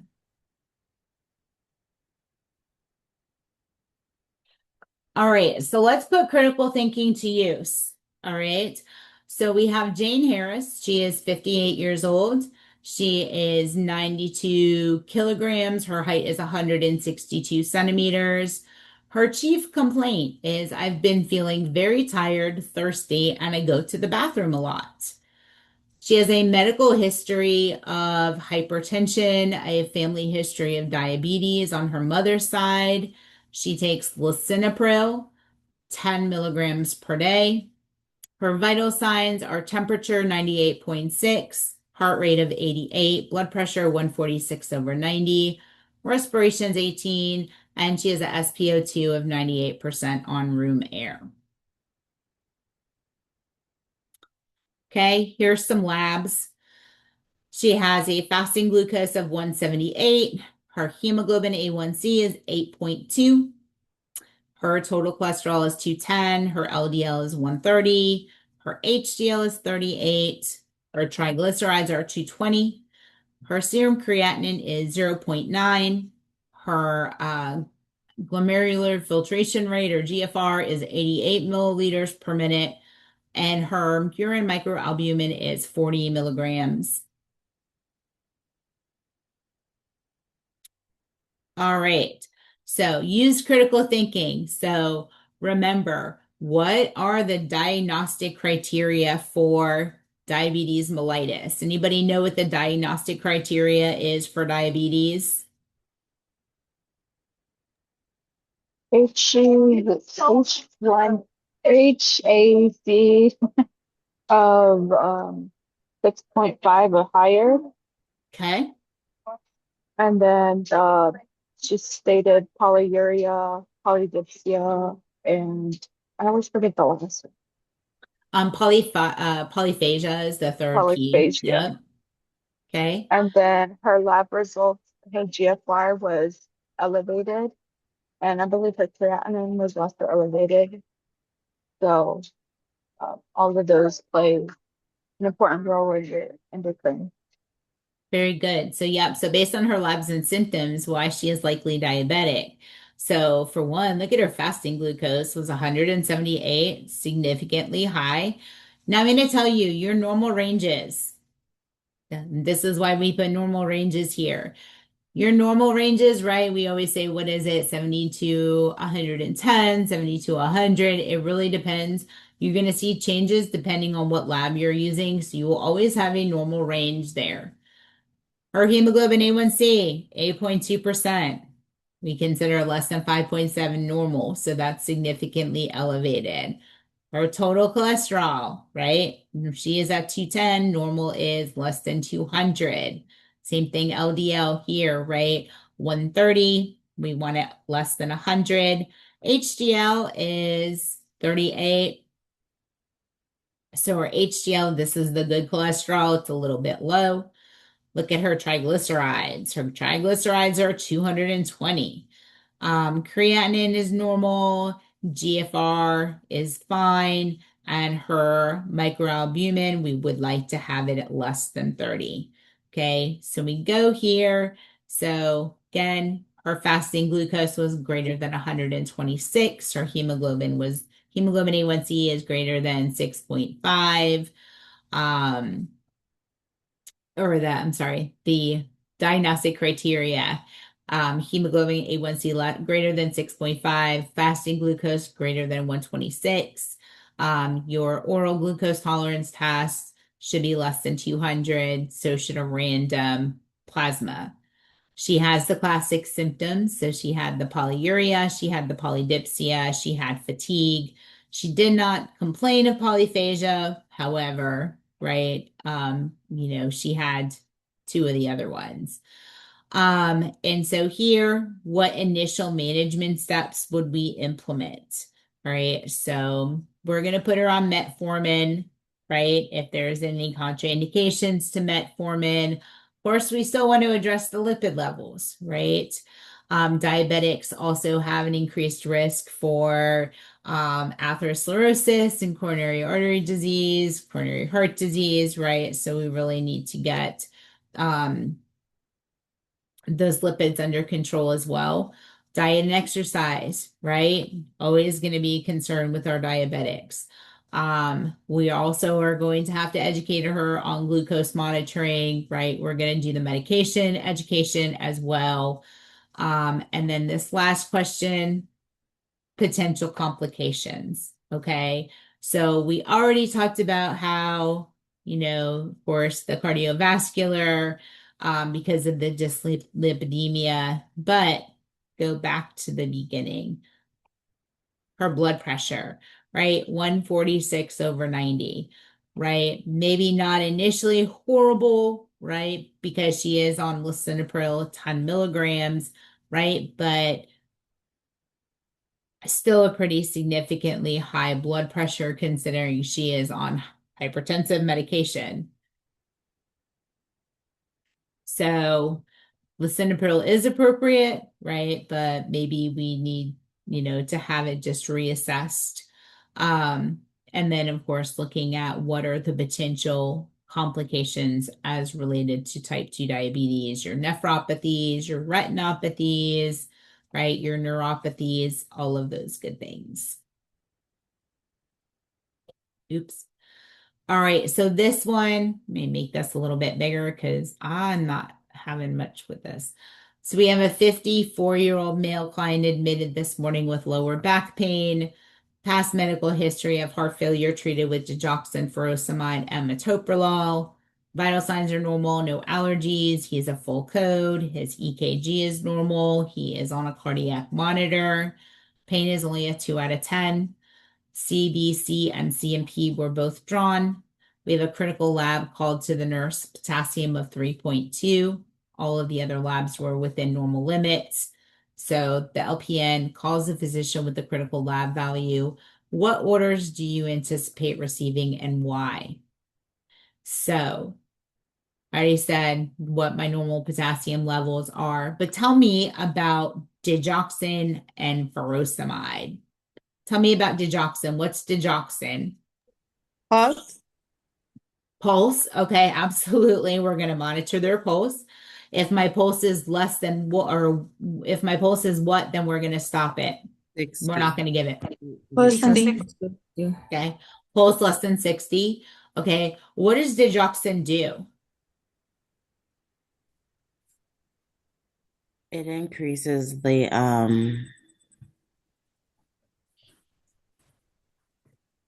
is it the heart function or something like that? So digoxin we use for patients that have heart failure, and absolutely what it does is, okay, if my heart is failing and my heart's not working, right? My heart's going to work harder, right? And I may get, my heart rate may go up, and it's only because I'm trying to get all this oxygenated blood out to the tissues, right? So what digoxin does is it slows my heart rate down, but it gives me more of a pump, okay? So for whereas maybe my heart rate was, 100, okay? Now I can slow it down to, instead of getting 100 pumps that are like, okay, maybe I can slow it down to 80, but I'm getting really good pumps for my money, right? What is furosemide? Lasix, it helps you pee. Lasix helps you pee, right? Lasix is a loop diuretic. It is one of the most powerful diuretics that we have out there. What are concerns with Lasix?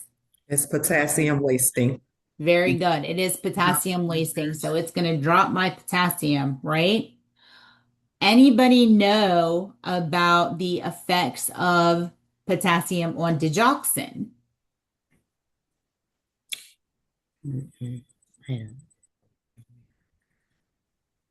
I I see believe wheels it spinning. decreases, Say that again. uh, I believe it decreases, um, how, deoxyfurosemide works. Mm-mm. Specifically to potassium. Low potassium levels or hypokalemia is going to increase the risk for DIG toxicity. Okay. So if my potassium levels drop, that increases my risk for DIG toxicity. Okay. So what do we have? We have a patient that is on DIG and furosemide. All right. We already know with Lasix, we got to monitor those potassium levels. So they should be on what? Heart monitor, is that what you're saying, asking? No, if it's going to deplete my potassium, what should that patient? Very good. They need to be on supplements and they need to be on potassium supplementation to prevent the hypokalemia. Even more so because they're on digoxin. And with that combination, increases their risk for dig toxicity. So we already know potassium supplementation is going to be. What other orders do we think would be potentially needed?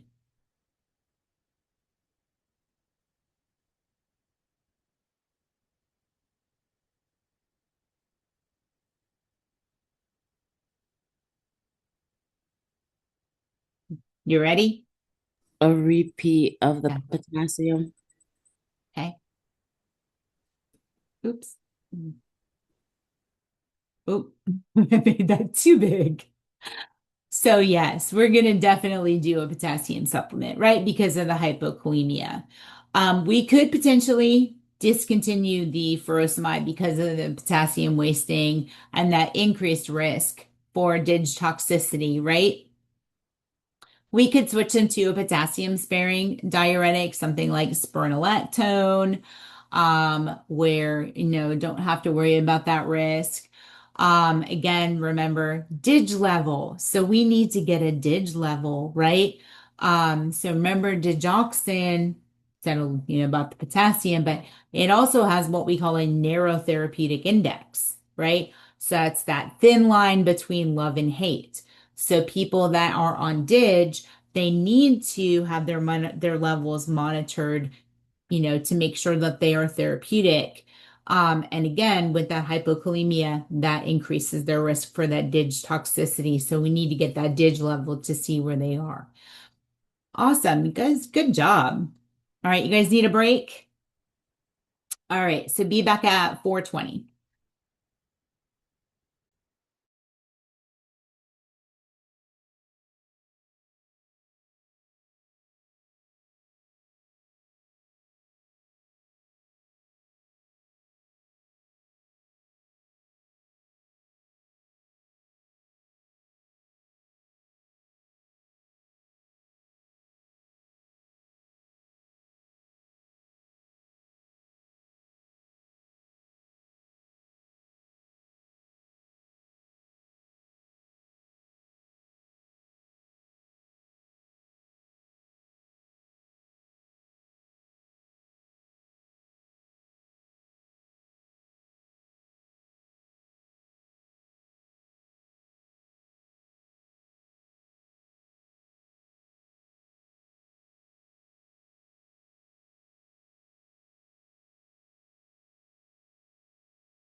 All right.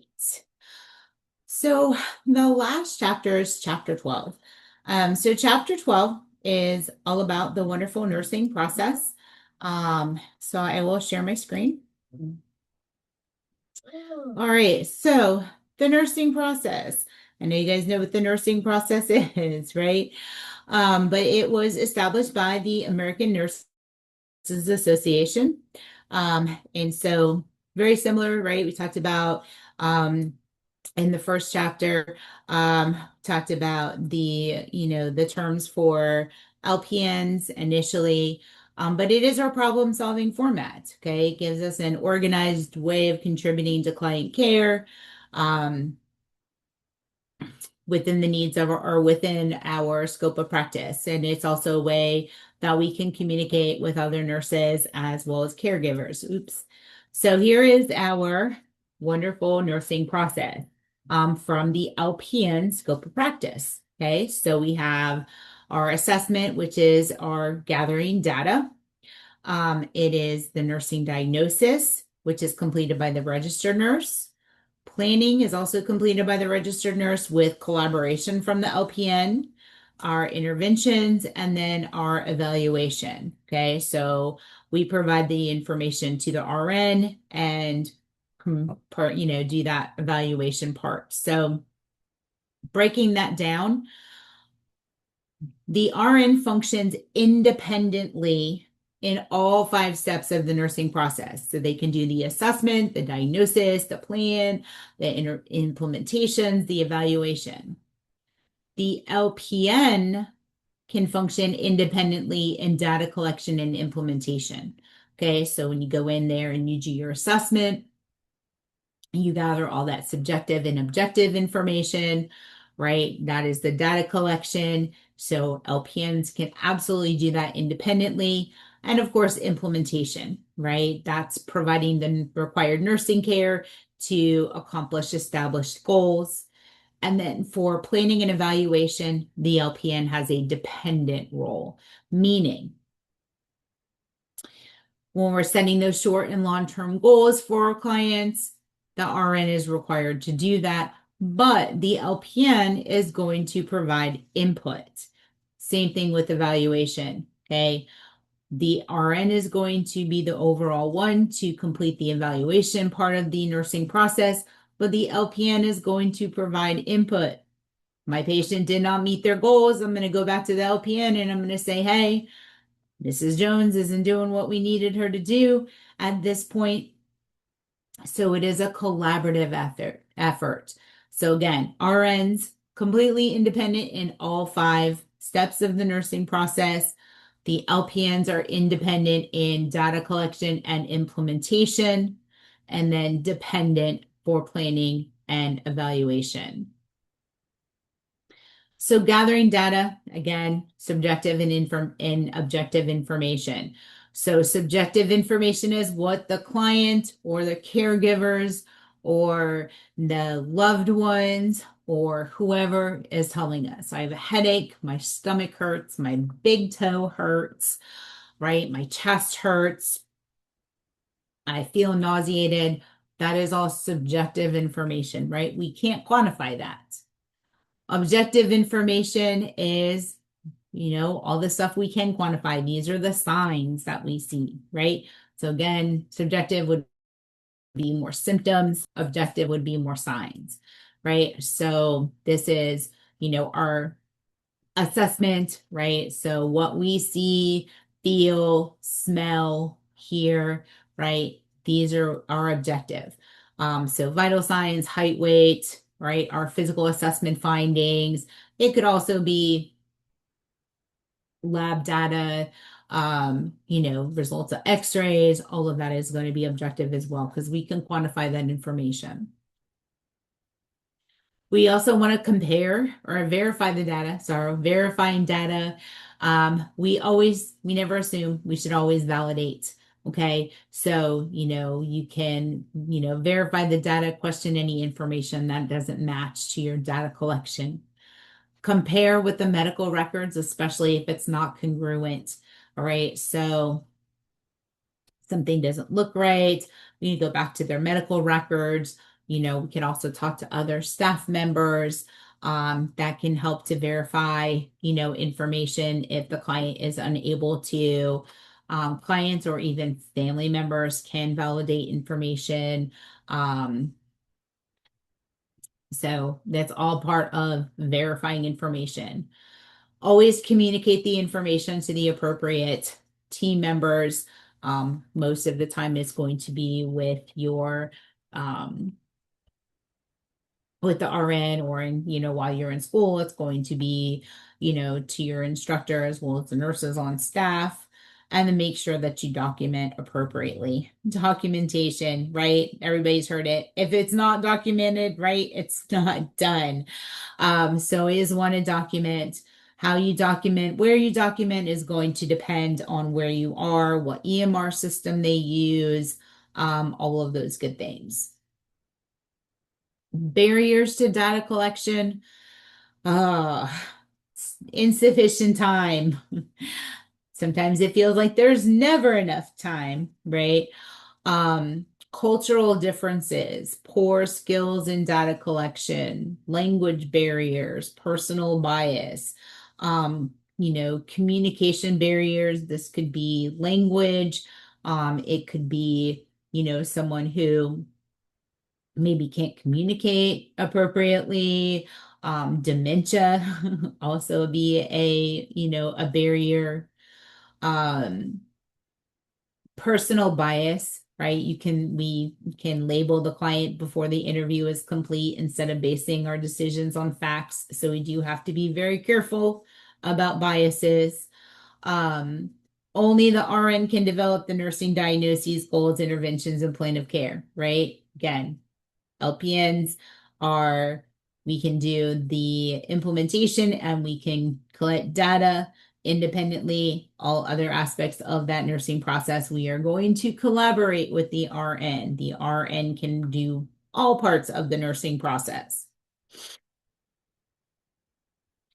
So during the planning stage, okay, so during that initial assessment, right, we are gathering all our data, and then we're going to take all that data and we're going to go back to the RN and we're going to present all this data to them. And then during the planning stage, we are going to assist the RN in developing the nursing diagnoses, the outcomes, and the interventions. And so during that planning stage, this is where we look at what our goals are, right? So goals. They must be realistic, meaning they are attainable based on the client's condition as well as their desire. They must be measurable. How will we know the outcome's been reached if we don't have a measure? And they need to be time referenced. Okay, so this is an educated guess as to how long it will take them to attain the outcome. So let's say we have a post-op knee replacement, okay? And I'm not a physical therapist, but let's just say a realistic goal is not going to be that they are going to run a marathon by post-op day 3, right? Okay. So they need to be realistic, right? Let's say they're up, they're walking 25 feet, by let's say day 2 post-op. Okay. So something attainable based on their condition and their desire. That 25 feet is measurable, right? So we can measure 25 feet. And if they don't walk 25 feet, we know that they did not meet that goal, right? And then time reference, that is your post-op day, what did I say, day 1, right? So realistic, measurable, and time reference. This way, if they do or they do not meet that goal, right, we have something to kind of go back to and say, this is why. It's post-op day 1 and they're only they're only walking 20 feet, right? The nursing diagnoses. Okay, so nursing diagnoses are NANDA based. And I'm sure at least you should have seen at least some examples of nursing diagnoses throughout your time in nursing school, whether it's writing care plans or whether it is writing concept maps. Okay, but your nursing diagnoses, again, is based off of NANDA. These are very specific. There's a whole wonderful textbook to help you write your NANDA diagnoses. But an example here with the nursing diagnosis, a problem and an outcome. We have a nursing diagnosis of altered nutrition related or eating less than the body needs. Okay. So the nursing problem, he's only eating 5% of each meal related to loss of appetite and weakness. Okay. Outcome, we want him to eat 1,500 calories of ground foods and drink 2,000 mLs of liquids during each 24-hour period by day 10. Okay. So we're only eating 5% of our meal. He doesn't have an appetite. He's got weakness. So this is our goal, right? So it's measurable, right? 1,500 calories of food, 2,000 mLs of liquids in a 24-hour period by day 10. So we put some interventions in place. So we're going to offer him 6 small ground meals, meaning like mechanical soft at 8 a.m., 10, noon, 2, 4, and 6. We're going to put him in an easy chair with minimal assistance. We are going to encourage self-eating. However, we will assist if needed. We're also going to offer 240 mLs of fluid at 6, 9, 11, 1, 3, 5, 7, and 9. And we want to vary choices, right? One of the biggest things that we can do to help encourage people to drink is to offer a variety and offer their favorite fluids. He likes Jello, he likes ice cream, he likes 7-Up, he likes chocolate milk and pineapple juice. And he likes herbal teas with his meals. Okay, so we're going to offer those variety. All of those are liquids, right? Jello, ice cream, 7-Up, chocolate milk, and pineapple juice, and herbal tea with meals. I like some pineapple juice, but I can't drink it all the time. I don't know. It's just me. All right. So our data collection here, right? We want to know how much and what type of liquids he's drinking. We're going to measure that in mLs.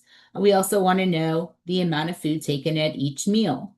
So again, our outcome was that he will eat 1,500 calories of chopped foods and drink 2,000 mLs of fluid during each 24-hour period by day 10, right? That was what we initially said, right? By day 10. By day 10, the client was able to consume 1,500 calories in ground meals and 1,600 mLs of liquids during that 24-hour period. So we got the calories in, but we didn't get the fluids in, right? We're still a little bit short. So he did meet the food goal, right, was to consume 1,500 calories. However, he did not meet the liquid goal. So what do we have to do? We have to go back, right? And we have to look at our interventions and adjust our interventions to try to get him to meet that goal. So with those, again, the NANDA one, what is it? I always forget, National Association of Nursing Diagnoses International or something. I forget. Don't judge me.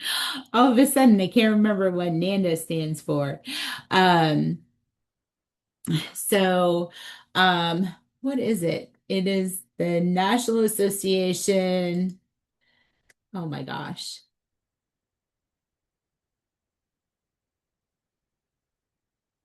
I have to look because now it's going to bug me. So I know it's the National Association or North American Nursing Diagnosis Association, not national, sorry. So North American Nursing Diagnosis Association, and the I stands for international. So that is that is what we use to determine any client outcome. So there's a big book on NANDA.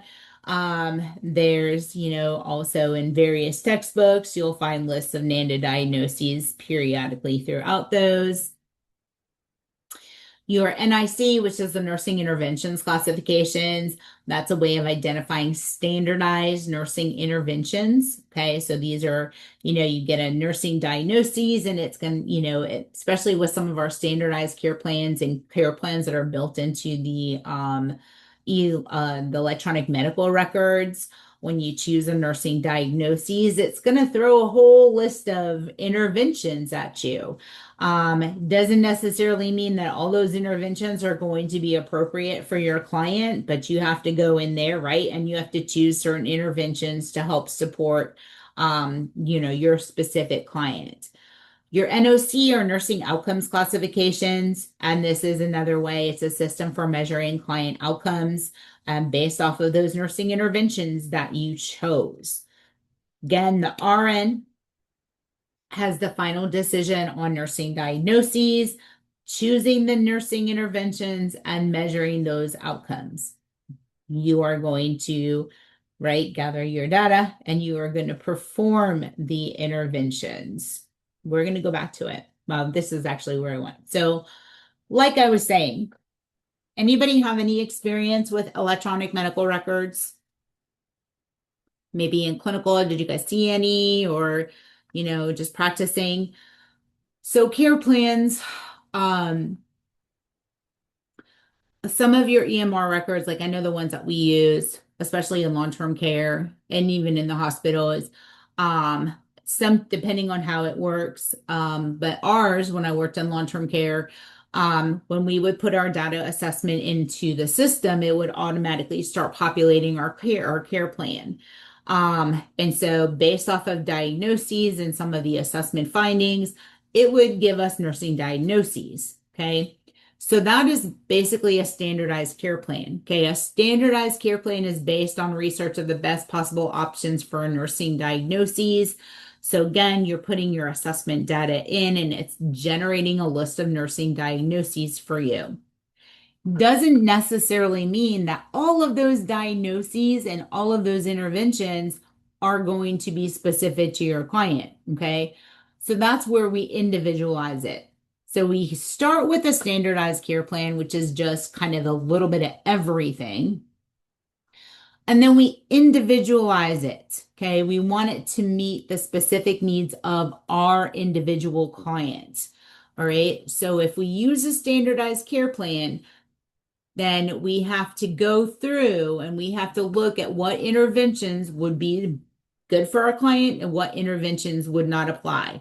And so we obviously are just going to choose the ones that we need and ignore, and kind of throw away the ones that we don't.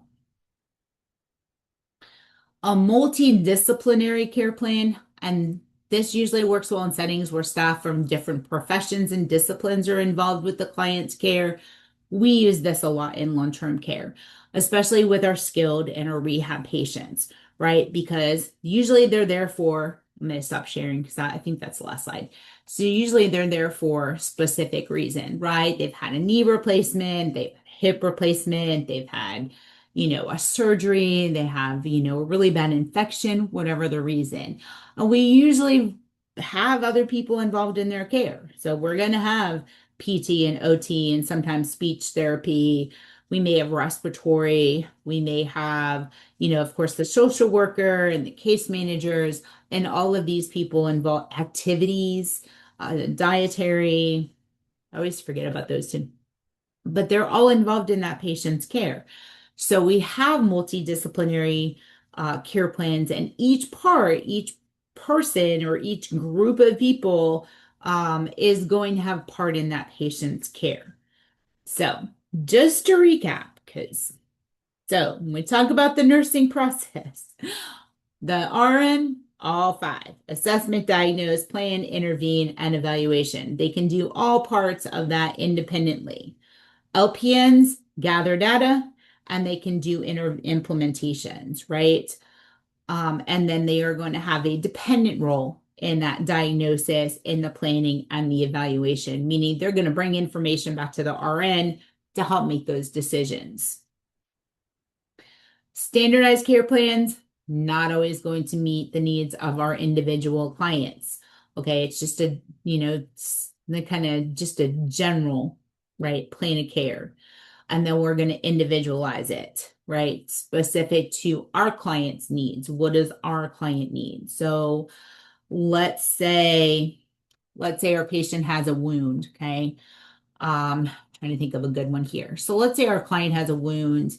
Sometimes with wounds, depending on what you're using, maybe it doesn't, let's just say it doesn't specify if it's a pressure area or a surgical wound. Let's just say it says wound, okay? Well, if our client has a surgical wound, right, they may not need to be turned and repositioned every 2 hours for offloading, right? Because it's a surgical wound, right? Um, so that turning and repositioning for pressure offload may not be appropriate for that client, depending on where the surgical wound is. But I'm just using that as an example. So again, standardized are just automatically generally populated, and then we go in and we pick out what we do and what we need and what we don't want. So, all right. Any questions on anything that we covered today? I talk really fast, and you guys, I have to put this disclaimer in as well. I do talk really fast. I'm a New Yorker and I talk with my hands. So if you need me to slow down or whatever it is, you have to tell me, okay? All right. No questions? Everybody's good? Thumbs up? All right, guys. Do your practice quiz, and I will see everybody next week. Yes, the recording will be posted. The PowerPoint will be posted, and you will have everything you need. All right. You guys have a great week. I'll see you next week. Thank you. Same to you. Thank you. Bye. You're welcome.